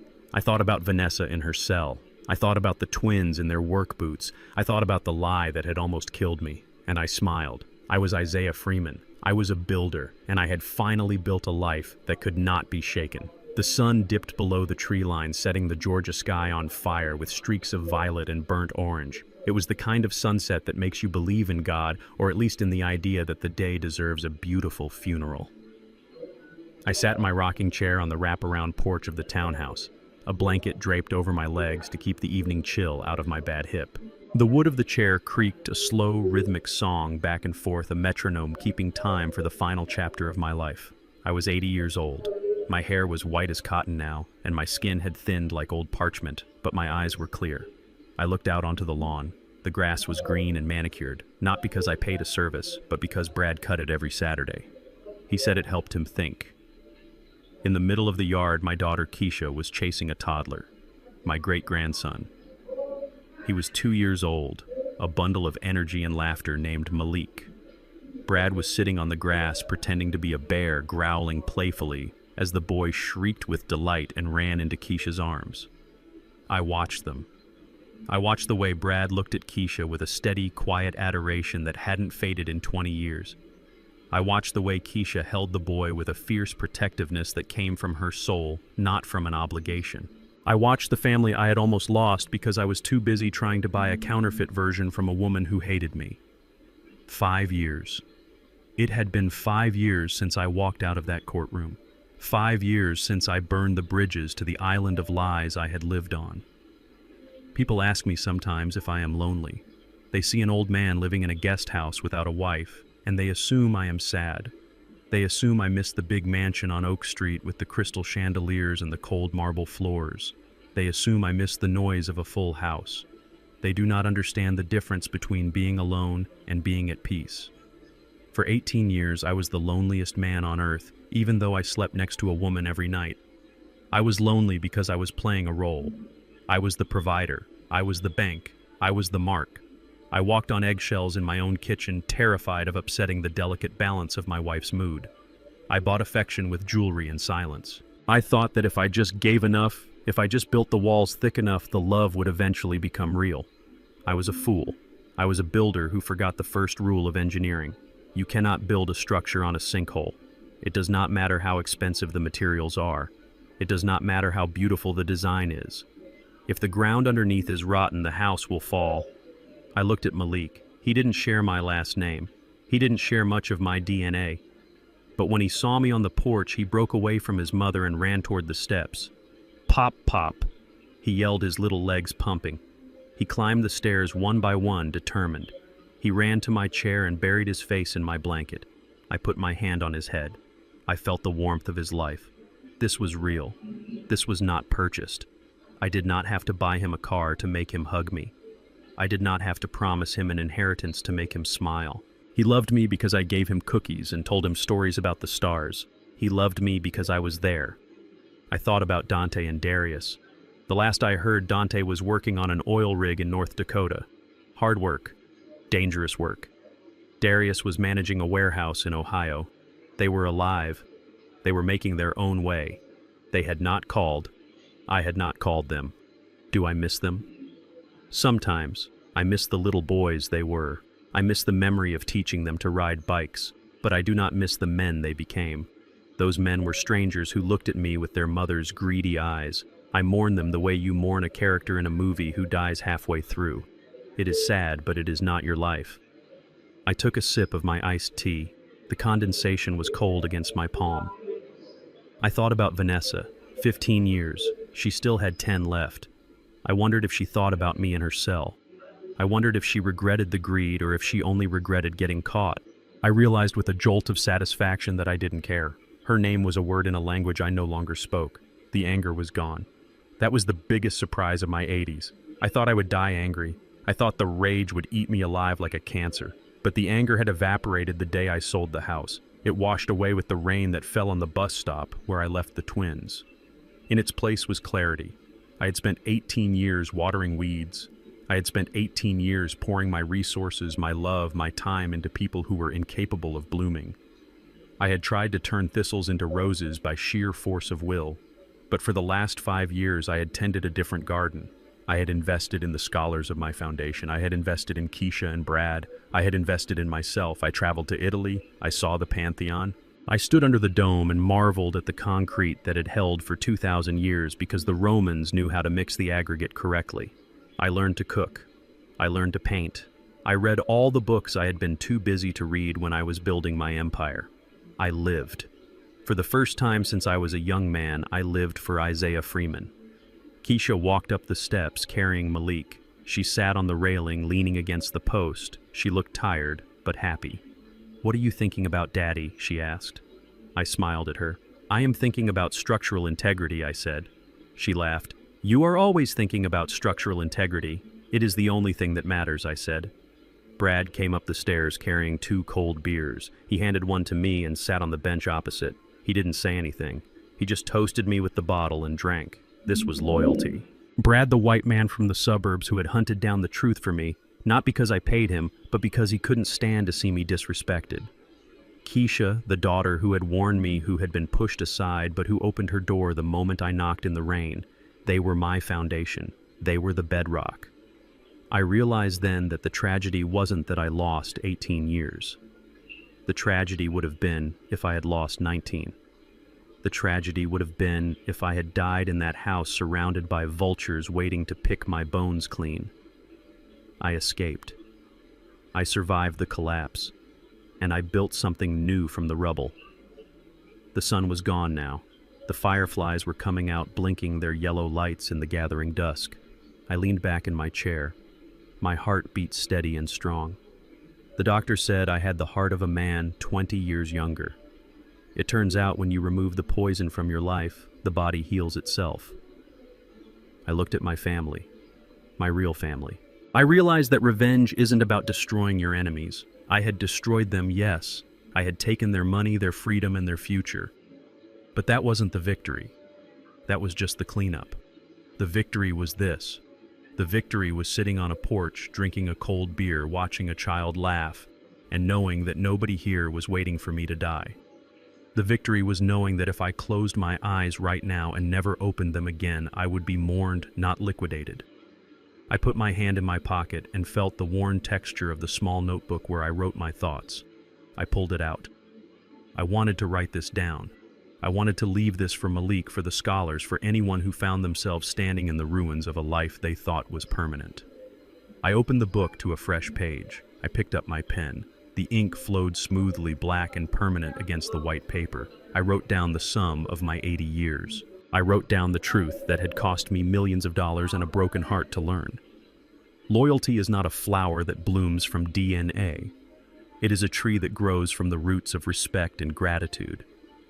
I spent 18 years watering weeds, hoping they would turn into roses simply because I gave them my name. I was wrong. A name is just a label. Character is the content. When betrayal sits at your dinner table, do not try to feed it until it changes. Starve it out. The moment you stop tolerating disrespect is the moment your real life begins. Protecting your peace is the highest form of self-love, even if it means walking alone. I spent a lifetime calculating stress loads for steel and concrete, yet I miscalculated the weight of my own worth.